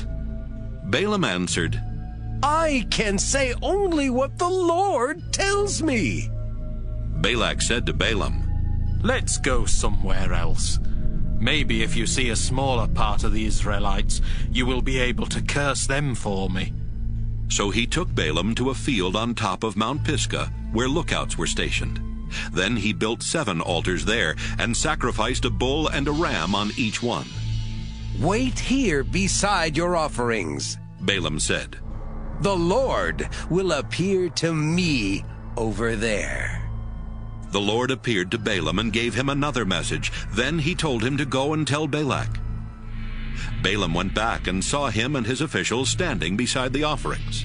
Balak asked, What did the Lord say? Balaam answered, Pay close attention to my words. God is no mere human. He doesn't tell lies or change his mind. God always keeps his promises. My command from God was to bless these people, and there's nothing I can do to change what he has done. Israel's king is the Lord God. He lives there with them and intends them no harm. With the strength of a wild ox, God led Israel out of Egypt. No magic charms can work against them. Just look what God has done for his people. They are like angry lions ready to attack, and they won't rest until their victim is gobbled down. Balak shouted, If you're not going to curse Israel, then at least don't bless them. I've already told you. Balaam answered, I will say only what the Lord tells me. Balak said to Balaam, Come on, let's try another place. Maybe God will let you curse Israel from there. So he took Balaam to Mount Peor, overlooking the desert north of the Dead Sea. Balaam said, Build 7 altars here, then bring me 7 bulls and 7 rams. After Balak had done what Balaam asked, he sacrificed a bull and a ram on each altar. Numbers 24. Balaam was sure that the Lord would tell him to bless Israel again. So he did not use any magic to find out what the Lord wanted him to do, as he had the first 2 times. Instead, he looked out toward the desert and saw the tribes of Israel camped below. Just then, God's Spirit took control of him, and Balaam said, I am the son of Beor, and my words are true, so listen to my message. It comes from the Lord, the God all-powerful. I bowed down to him and saw a vision of Israel. People of Israel, your camp is lovely. It's like a grove of palm trees or a garden beside a river. You are like tall aloe trees that the Lord has planted, or like cedars growing near water. You and your descendants will prosper like an orchard beside a stream. Your king will rule with power and be a greater king than Agag the Amalekite. With the strength of a wild ox, God led you out of Egypt. You will defeat your enemies, shooting them with arrows and crushing their bones. Like a lion, you lie down resting after an attack. Who would dare disturb you? Anyone who blesses you will be blessed. Anyone who curses you will be cursed. When Balak heard this, he was so furious that he pounded his fist against his hand and said, I called you here to place a curse on my enemies, and you've blessed them 3 times. Leave now and go home. I told you I would pay you well, but since the Lord didn't let you do what I asked, you won't be paid. Balaam answered, I told your messengers that even if you offered me a palace full of silver or gold, I would still obey the Lord. And I explained that I would say only what he told me. So I'm going back home. But I'm leaving you with a warning about what the Israelites will someday do to your nation. Balaam said, I am the son of Beor, and my words are true, so listen to my message. My knowledge comes from God Most High, the Lord All-Powerful. I bowed down to him and saw a vision of Israel. What I saw in my vision hasn't happened yet, but someday a king of Israel will appear like a star. He will wipe out you Moabites and destroy those tribes who live in the desert. Israel will conquer Edom and capture the land of that enemy nation. The king of Israel will rule and destroy the survivors of every town there. And I saw this vision about the Amalekites.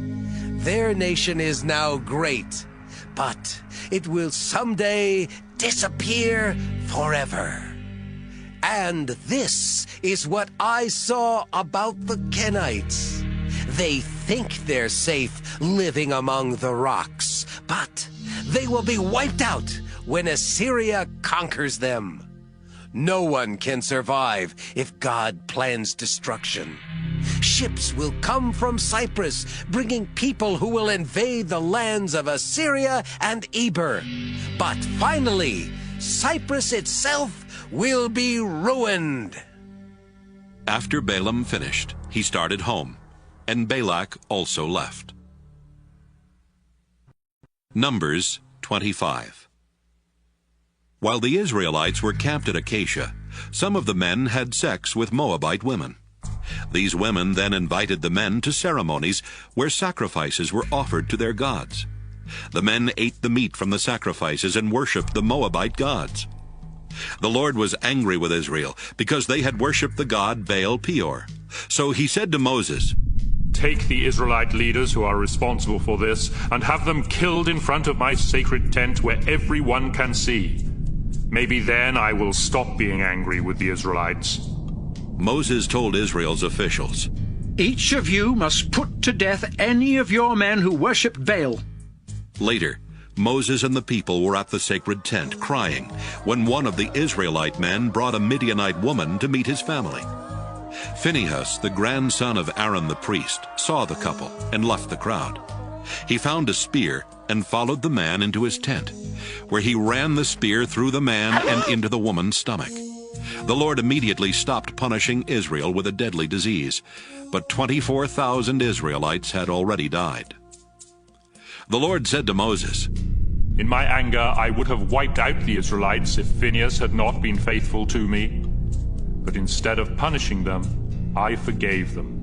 So, because of the loyalty that Phinehas showed, I solemnly promise that he and his descendants will always be my priests." The Israelite man that was killed was Zimri, son of Salu, who was one of the leaders of the Simeon tribe. And the Midianite woman killed with him was Cosbi, the daughter of a Midianite clan leader named Zur. The Lord told Moses, "The Midianites are now enemies of Israel, so attack and defeat them. They tricked the people of Israel into worshipping their god at Peor, and they are responsible for the death of Cosbi, the daughter of one of their own leaders." Numbers 26. After the Lord had stopped the deadly disease from killing the Israelites, he said to Moses and Eleazar, son of Aaron, "I want you to find out how many Israelites are in each family, and list every man 20 years and older who is able to serve in Israel's army." Israel was now camped in the hills of Moab across the Jordan River from the town of Jericho. Moses and Eleazar told them what the Lord had said about counting the men 20 years and older, just as Moses and their ancestors had done when they left Egypt. There were 43,730 men from the tribe of Reuben, the oldest son of Jacob. These men were from the clans of Hanok, Palu, Hezron, and Carmi. Palu was the father of Eliab, and the grandfather of Nemuel, Dathan, and Abiram. These are the same Dathan and Abiram who had been chosen by the people, but who followed Korah and rebelled against Moses, Aaron, and the Lord. That's when the Lord made the earth open up and swallow Dathan, Abiram, and Korah. At the same time, fire destroyed 250 men as a warning to the other Israelites. But the Korahite clan wasn't destroyed. There were 22,200 men from the tribe of Simeon. They were from the clans of Nemuel, Jamin, Jachin, Zerah, and Shaul. There were 40,500 men from the tribe of Gad. They were from the clans of Zephon, Haggi, Shunai, Ozni, Eri, Arad, and Areli. There were 76,500 men from the tribe of Judah. They were from the clans of Shelah, Perez, Zerah, Hezron, and Hamel. Judah's sons and Onan had died in Canaan. There were 64,300 men from the tribe of Issachar.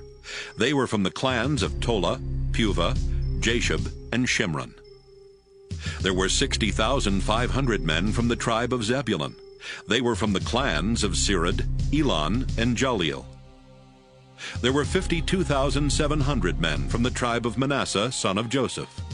They were from the clan of Machir, the clan of Gilead his son, and the clans of his 6 grandsons, Iezer, Helek, Azriel, Shechem, Shemida, and Hepher. Zelophehad, son of Hepher, had no sons, but he had 5 daughters, Mahlah, Noah, Hoglah, Milcah, and Tirzah. There were 32,500 men from the tribe of Ephraim, son of Joseph. They were from the clans of Shuthelah, Becher, Tahan, and Iram the son of Shuthelah. There were 45,600 men from the tribe of Benjamin. They were from the clans of Bela, Ashbel, Ahiram, Shephupham, Hupham, as well as from Ard and Naaman, the 2 sons of Bela. There were 64,400 men from the tribe of Dan. They were all from the clan of Shuham. There were 53,400 men from the tribe of Asher. They were from the clans of Imnah, Ishvi, and Beriah, and from the 2 clans of Heber and Malkiel, the sons of Beriah. Asher's daughter was Sirah. There were 45,400 men from the tribe of Naphtali. They were from the clans of Jaziel, Guni, Jezer, and Shillem. The total number of Israelite men listed was 601,730. The Lord said to Moses, "Divide the land of Canaan among these tribes according to the number of people in each one. So the larger tribes have more land than the smaller ones. I will show you what land to give each tribe, and they will receive as much land as they need according to the number of people in it." The tribe of Levi included the clans of the Gershonites, Kohathites, Merarites, as well as the clans of Libni, Hebron, Malai, Mushai, and Korah. Kohath the Levite was the father of Amram, the husband of Levi's daughter Jochebed, who was born in Egypt. Amram and Jochebed's 3 children were Aaron, Moses, and Miriam. Aaron was the father of Nadab, Abihu, Eleazar, and Ithamar. But Nadab and Abihu had died when they offered fire that was unacceptable to the Lord. In the tribe of Levi there were 23,000 men and boys at least a month old. They were not listed with the other tribes because they would not receive any land in Canaan. Moses and Eleazar counted the Israelites while they were camped in the hills of Moab across the Jordan River from Jericho. None of the people that Moses and Aaron had counted in the Sinai desert were still alive, except Caleb, son of Jephunneh, and Joshua, son of Nun. The Lord had said that everyone else would die there in the desert. Numbers 27. Zelophehad was from the Manasseh tribe, and he had 5 daughters, whose names were Mahlah, Noah, Hoglah, Milcah, and Tirzah. One day his daughters went to the sacred tent, where they met with Moses, Eleazar, and some other leaders of Israel, as well as a large crowd of Israelites. The young women said, "You know that our father died in the desert, but it was for something he did wrong, not for joining with Korah and rebelling against the Lord. Our father left no sons to carry on his family name, but why should his name die out for that reason? Give us some land like the rest of his relatives in our clan, so our father's name can live on." Moses asked the Lord what should be done, and the Lord answered, "Zelophehad's daughters are right. They should each be given part of the land their father would have received. Tell the Israelites that when a man dies without a son, his daughter will inherit his land. If he has no daughter, his brothers will inherit the land. But if he has no brothers, his father's brothers will inherit the land. And if his father has no brothers, the land must be given to his nearest relative in the clan. This is my law, and the Israelites must obey it." The Lord said to Moses, "One day you will go up into the Abarim mountains, and from there you will see the land I am giving the Israelites. After you have seen it, you will die, just like your brother Aaron, because both of you disobeyed me at Meribah near the town of Kadesh in the Zin desert. When the Israelites insulted me there, you didn't believe in my holy power." Moses replied, You are the Lord God, and you know what is in everyone's heart. So I ask you to appoint a leader for Israel. Your people need someone to lead them into battle, or else they will be like sheep, wandering around without a shepherd. The Lord answered, Joshua, son of Nun, can do the job. Place your hands on him to show that he is the one to take your place.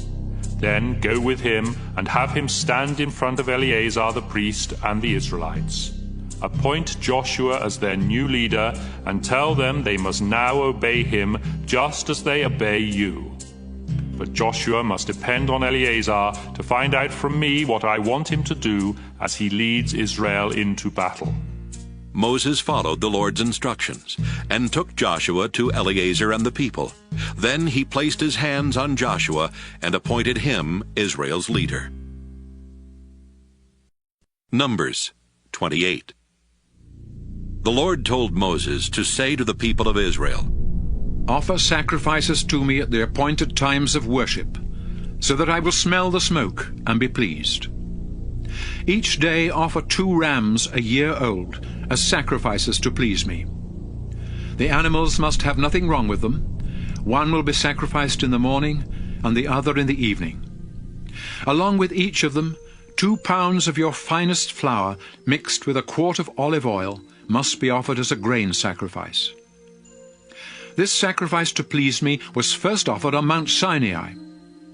Finally, along with each of these 2 sacrifices, a quart of wine must be poured on the altar as a drink offering. The second ram will be sacrificed that evening, along with the other offerings, just like the one sacrificed that morning. The smell of the smoke from these sacrifices will please me. On the Sabbath, in addition to the regular daily sacrifices, you must sacrifice 2 rams a year old to please me. These rams must have nothing wrong with them, and they will be sacrificed with a drink offering and 4 pounds of your finest flour mixed with olive oil. On the first day of each month, bring to the altar 2 bulls, 1 full-grown ram, and 7 rams a year old that have nothing wrong with them. Then offer these as sacrifices to please me. 6 pounds of your finest flour mixed with olive oil must be offered with each bull as a grain sacrifice. 4 pounds of flour mixed with oil must be offered with the ram, and 2 pounds of flour mixed with oil must be offered with each of the young rams. The smell of the smoke from these sacrifices will please me. Offer 2 quarts of wine as a drink offering with each bull, 1.5 quarts with the ram, and 1 quart with each of the young rams. Finally, you must offer a goat as a sacrifice for sin. These sacrifices are to be offered on the first day of each month, in addition to the regular daily sacrifices. Celebrate Passover in honor of me on the 14th day of the first month of each year. The following day will begin the festival of thin bread, which will last for a week. During this time, you must honor me by eating bread made without yeast. On the first day of this festival, you must rest from your work and come together for worship. Bring to the altar 2 bulls, 1 full-grown ram, and 7 rams a year old that have nothing wrong with them, and then offer these as sacrifices to please me. 6 pounds of your finest flour mixed with olive oil must be offered with each bull as a grain sacrifice. 4 pounds of flour mixed with oil must be offered with the ram, and 2 pounds of flour mixed with oil must be offered with each of the young rams. Also offer a goat as a sacrifice for the sins of the people. All of these are to be offered in addition to the regular daily sacrifices, and the smoke from them will please me. Then on the last day of the festival, you must once again rest from work and come together for worship. On the first day of the harvest festival, you must rest from your work, come together for worship, and bring a sacrifice of new grain. Offer 2 young bulls, 1 full-grown ram, and 7 rams a year old as sacrifices to please me. 6 pounds of your finest flour mixed with olive oil must be offered with each bull as a grain sacrifice. 4 pounds of flour mixed with oil must be offered with the ram, and 2 pounds of flour mixed with oil must be offered with each of the young rams. Also offer a goat as a sacrifice for sin. The animals must have nothing wrong with them, and are to be sacrificed along with the regular daily sacrifices. Numbers 29. On the first day of the 7th month, you must rest from your work and come together to celebrate at the sound of the trumpets. Bring to the altar 1 bull, 1 full-grown ram, and 7 rams a year old that have nothing wrong with them. And then offer these as sacrifices to please me. 6 pounds of your finest flour mixed with olive oil must be offered with the bull as a grain sacrifice. 4 pounds of flour mixed with oil must be offered with the ram, and 2 pounds of flour mixed with oil must be offered with each of the young rams.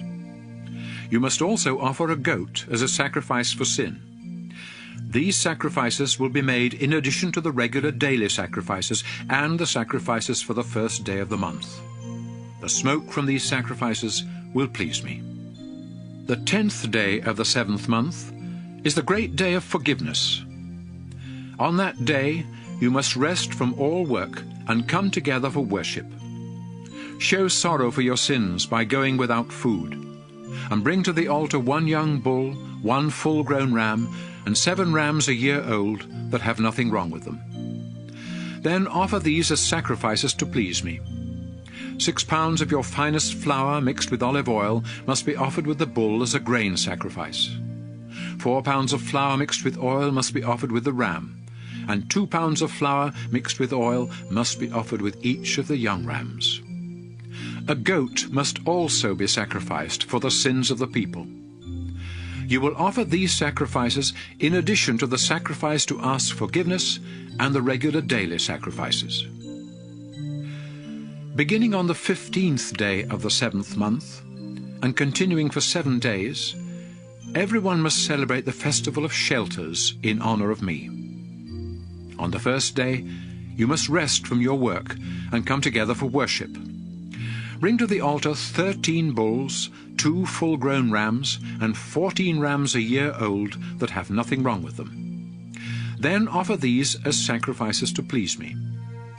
6 pounds of your finest flour mixed with olive oil must be offered with each bull as a grain sacrifice.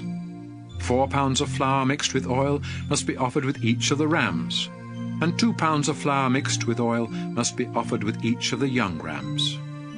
You must also offer a goat as a sacrifice for sin. These are to be offered in addition to the regular daily sacrifices. For the next 6 days of the festival, you will sacrifice 1 less bull than the day before, so that on the 7th day 7 bulls will be sacrificed. The other sacrifices and offerings must remain the same for each of these days. On the 8th day, you must once again rest from your work and come together for worship. Bring to the altar 1 bull, 1 full-grown ram, and 7 rams a year old that have nothing wrong with them. Then offer these as sacrifices to please me. You must also offer the proper grain sacrifices and drink offerings of wine with each animal. And offer a goat as a sacrifice to ask forgiveness for the people. These sacrifices are made in addition to the regular daily sacrifices. You must offer all these sacrifices to me at the appointed times of worship, together with any offerings that are voluntarily given or given because of a promise. Moses told the people of Israel everything the Lord had told him about the sacrifices. Numbers 30. The Lord told Moses to say to Israel's tribal leaders, "When one of you men makes a promise to the Lord, you must keep your word. Suppose a young woman who is still living with her parents makes a promise to the Lord. If her father hears about it and says nothing, she must keep her promise. But if he hears about it and objects, then she no longer has to keep her promise. The Lord will forgive her, because her father did not agree with the promise.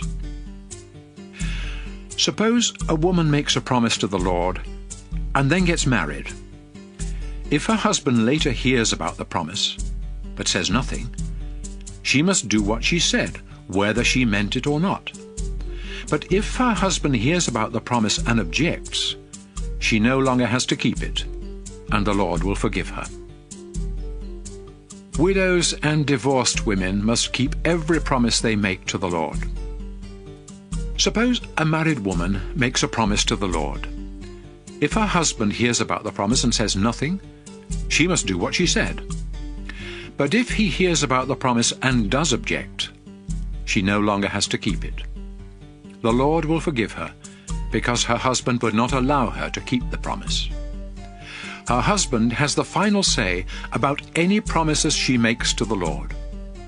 If her husband hears about a promise and says nothing about it for a whole day, she must do what she said.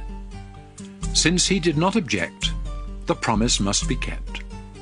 But if he waits until the next day to stop her from keeping her promise, he is the one who must be punished. These are the laws that the Lord gave Moses about husbands and wives, and about young daughters who still live at home. Numbers 31. The Lord said to Moses, Before you die, make sure that the Midianites are punished for what they did to Israel. Then Moses told the people, The Lord wants to punish the Midianites. So have our men prepare for battle. Each tribe will send 1,000 men to fight. 12,000 men were picked from the tribes of Israel, and after they were prepared for battle, Moses sent them off to war. Phinehas, son of Eleazar, went with them, and took along some things from the sacred tent, and the trumpets for sounding the battle signal. The Israelites fought against the Midianites just as the Lord had commanded Moses. They killed all the men, including Balaam, son of Beor, and the 5 Midianite kings, Evi, Rechem, Zur, Hur, and Reba. The Israelites captured every woman and child, then led away the Midianites' cattle and sheep, and took everything else that belonged to them. They also burned down the Midianite towns and villages. Israel's soldiers gathered together everything they had taken from the Midianites, including the captives and the animals. Then they returned to their own camp in the hills of Moab, across the Jordan River from Jericho, where Moses, Eleazar, and the other Israelite leaders met the troops outside camp. Moses became angry with the army commanders and said, I can't believe you let the women live. They are the ones who followed Balaam's advice and invited our people to worship the god Baal Peor. That's why the Lord punished us by killing so many of our people. You must put to death every boy and all the women who have ever had sex. But do not kill the young women who have never had sex. You may keep them for yourselves. Then Moses said to the soldiers, If you killed anyone or touched a dead body, you are unclean and have to stay outside the camp for 7 days. On the 3rd and 7th days, you must go through a ceremony to make yourselves and your captives clean. Then wash your clothes and anything made from animal skin, goat's hair, or wood. Eleazar then explained, If you need to purify something that won't burn, such as gold, silver, bronze, iron, tin, or lead, you must first place it in a hot fire. After you take it out, sprinkle it with the water that purifies. Everything else should only be sprinkled with the water. Do all of this just as the Lord commanded Moses. Wash your clothes on the 7th day, and after that you will be clean and may return to the camp. The Lord told Moses, Make a list of everything taken from the Midianites, including the captives and the animals. Then divide them between the soldiers and the rest of the people. Eleazar the priest and the family leaders will help you. From the half that belongs to the soldiers, set aside for the Lord 1 out of every 500 people or animals, and give these to Eleazar. From the half that belongs to the people, set aside 1 out of every 50, and give these to the Levites in charge of the sacred tent. Moses and Eleazar followed the Lord's instructions and listed everything that had been taken from the Midianites.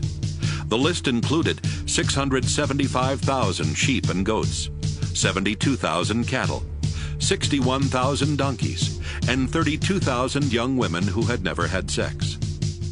Each half included 337,500 sheep and goats, 36,000 cattle, 30,500 donkeys, and 16,000 young women. From the half that belonged to the soldiers, Moses counted out 675 sheep and goats, 72 cattle, 61 donkeys, and 32 women, and gave them to Eleazar to be dedicated to the Lord. Then from the half that belonged to the people, Moses set aside one out of every 50 animals and women, as the Lord had said, and gave them to the Levites. The army commanders went to Moses and said, "Sir, we have counted our troops and not one soldier is missing. So we want to give the Lord all the gold jewelry we took from the Midianites. It's our gift to him for watching over us and our troops." Moses and Eleazar accepted the jewelry from the commanders, and its total weight was over 400 pounds. This did not include the things that the soldiers had kept for themselves. So Moses and Eleazar placed the gold in the Lord's sacred tent to remind Israel of what had happened. Numbers 32. The tribes of Reuben and Gad owned a lot of cattle and sheep, and they saw that the regions of Jazer and Gilead had good pasture land. So they went to Moses, Eleazar, and the other leaders of Israel and said, "The Lord has helped us capture the land around the towns of Ataroth, Dibon, Jazer, Nimrah, Heshbon, Elealeh, Sebam, Nebo, and Beon. That's good pasture land.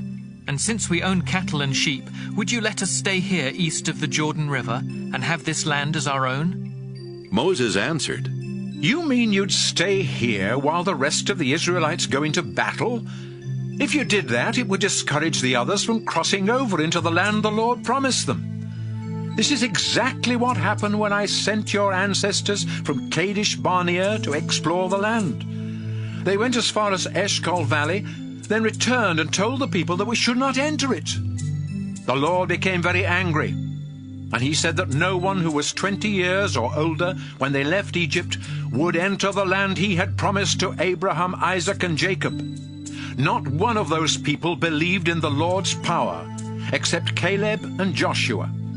They remained faithful to the Lord, but he was so angry with the others that he forced them to wander around in the desert 40 years. By that time, everyone who had sinned against him had died. Now you people of Reuben and Gad are doing the same thing and making the Lord even angrier. If you reject the Lord, he will once again abandon his people and leave them here in the desert, and you will be to blame. The men from Reuben and Gad replied, "Let us build places to keep our sheep and goats, and towns for our wives and children where they can stay and be safe. Then we'll prepare to fight and lead the other tribes into battle. We will stay with them until they have settled in their own tribal lands. The land on this side of the Jordan River will be ours, so we won't expect to receive any on the other side." Moses said, "You promised that you would be ready to fight for the Lord. You also agreed to cross the Jordan and stay with the rest of the Israelites until the Lord forces our enemies out of the land. If you do these things, then after the Lord helps Israel capture the land, you can return to your own land. You will no longer have to stay with the others. But if you don't keep your promise, you will sin against the Lord and be punished. Go ahead and build towns for your wives and children, and places for your sheep and goats. Just be sure to do what you have promised." The men from Reuben and Gad answered, "Sir, we will do just what you have said. Our wives and children and sheep and cattle will stay here in the towns in Gilead. But those of us who are prepared for battle will cross the Jordan and fight for the Lord."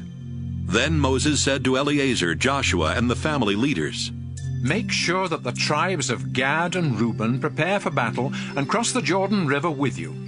If they do, then after the land is in your control, give them the region of Gilead as their tribal land. But if they break their promise, they will receive land on the other side of the Jordan, like the rest of the tribes." The tribes of Gad and Reuben replied, "We are your servants and will do whatever the Lord has commanded. We will cross the Jordan River ready to fight for the Lord in Canaan.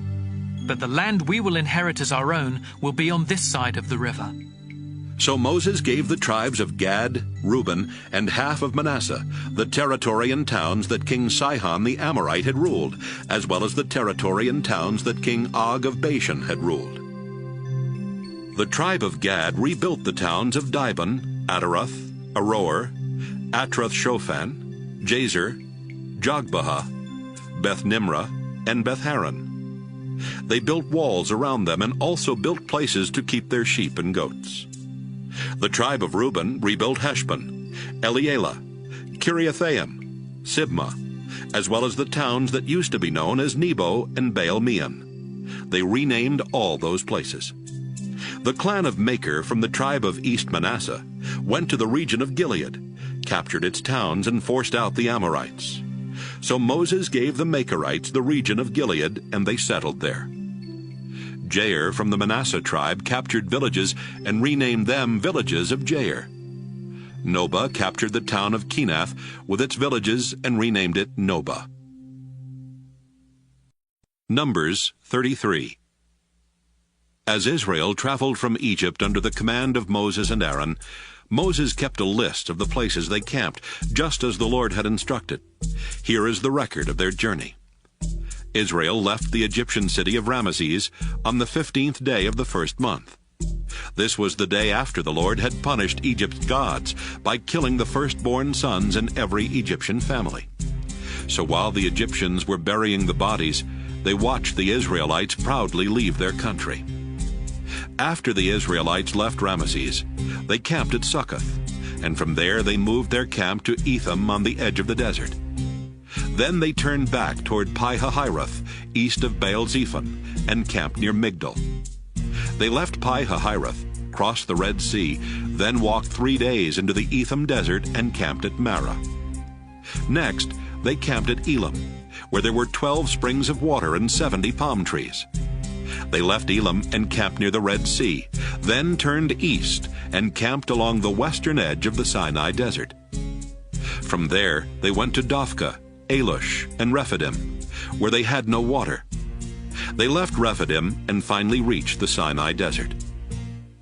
As Israel traveled from the Sinai desert to Kadesh in the Zin desert, they camped at Kibroth-Hattaavah, Hazeroth, Rithmah, Rimmon-Perez, Libnah, Rissa, Kehelatha, Mount Shepher, Harada, Makeloth, Tahath, Tira, Mithkah, Hashmonah, Moseroth, Beni-Jaakan, Hor-Haggidgad, Jutbatha, Abrona, Ezion-Geber, and finally Kadesh. When they left Kadesh, they came to Mount Hor on the border of Edom. That's where the Lord commanded Aaron the priest to go to the top of the mountain. Aaron died there on the first day of the 5th month, 40 years after the Israelites left Egypt. He was 123 years old at the time.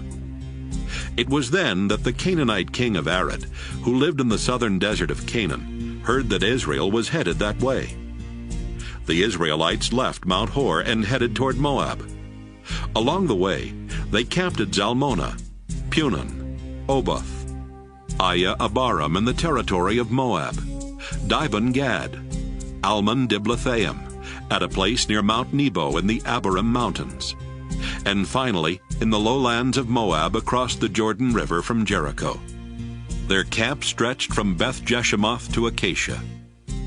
While Israel was camped in the lowlands of Moab across the Jordan River from Jericho, the Lord told Moses to give the people of Israel this message. When you cross the Jordan River and enter Canaan, you must force out the people living there. Destroy their idols and tear down their altars. Then settle in the land. I have given it to you as your own.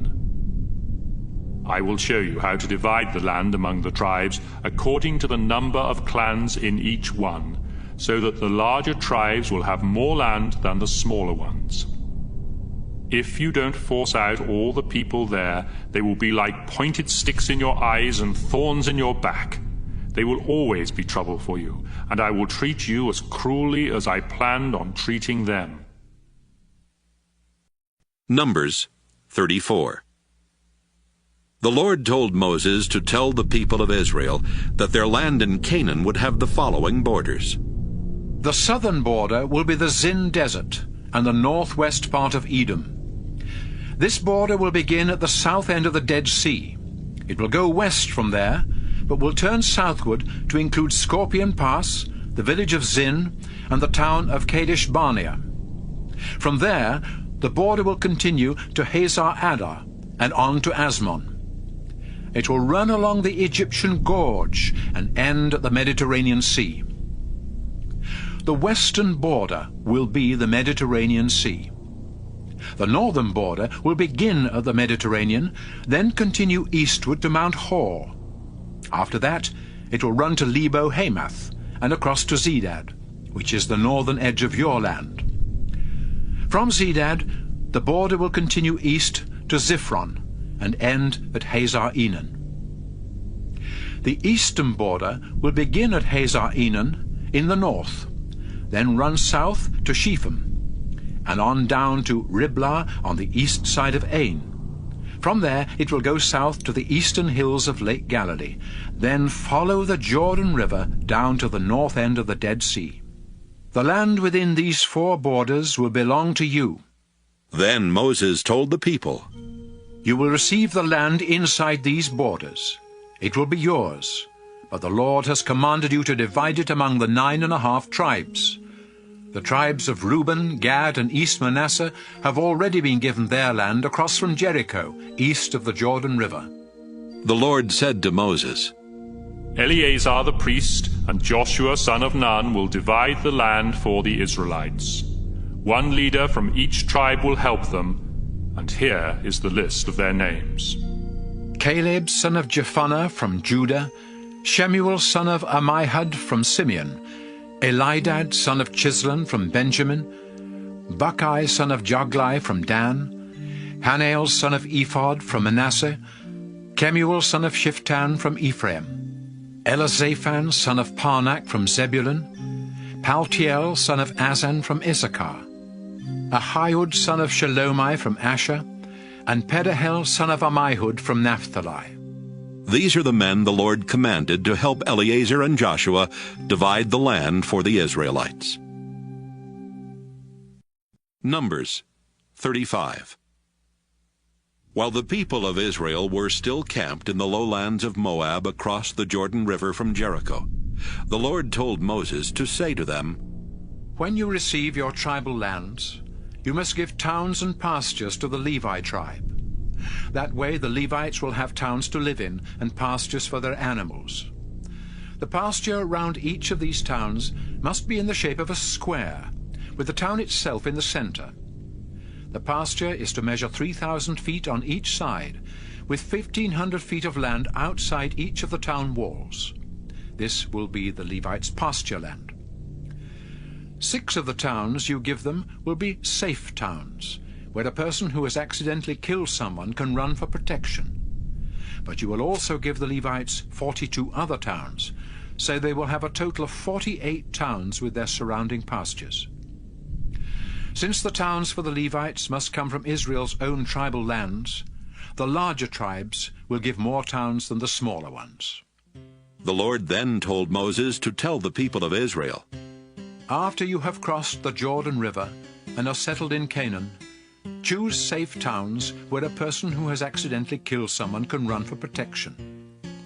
If the victim's relatives think it was murder, they might try to take revenge. Anyone accused of murder can run to one of these safe towns for protection and not be killed before a trial is held. There are to be 6 of these safe towns, 3 on each side of the Jordan River.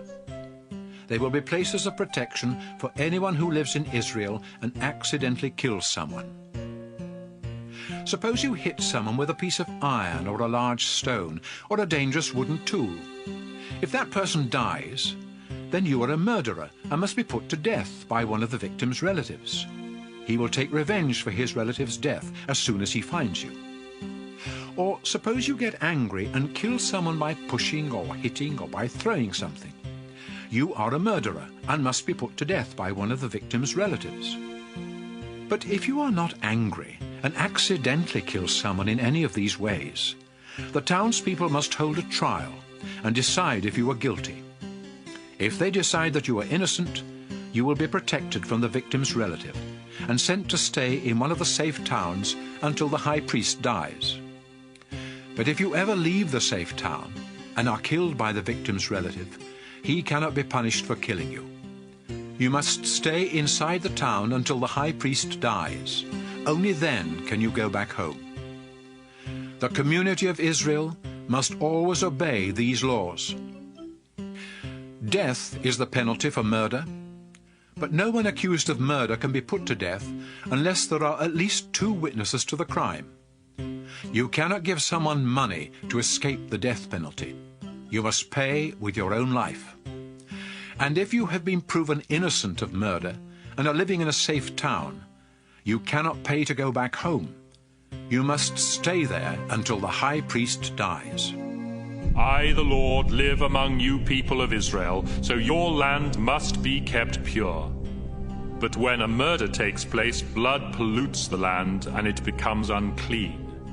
If that happens, the murderer must be put to death, so the land will be clean again. Keep murder out of Israel. Numbers 36. One day the family leaders from the Gilead clan of the Manasseh tribe went to Moses and the other family leaders of Israel and said, Sir, the Lord has said that he will show what land each tribe will receive as their own. And the Lord has commanded you to give the daughters of our relatives Zelophehad the land that he would have received. But if they marry men from other tribes of Israel, the land they receive will become part of that tribe's inheritance and will no longer belong to us. Even when land is returned to its original owner in the year of celebrations, we will not get back Zelophehad's land. It will belong to the tribe into which his daughters married. So Moses told the people that the Lord had said, These men from the Manasseh tribe are right. I will allow Zelophehad's daughters to marry anyone, as long as those men belong to one of the clans of the Manasseh tribe. Tribal land must not be given to another tribe. It will remain the property of the tribe that received it. In the future, any daughter who inherits land must marry someone from her own tribe. Israel's tribal land is never to be passed from one tribe to another. Mahlah, Tirzah, Hoglah, Milcah, and Noah, the daughters of Zelophehad, obeyed the Lord and married their uncle's sons and remained part of the Manasseh tribe. So their land stayed in their father's clan. These are the laws that the Lord gave to Moses and the Israelites while they were camped in the lowlands of Moab across the Jordan River from Jericho.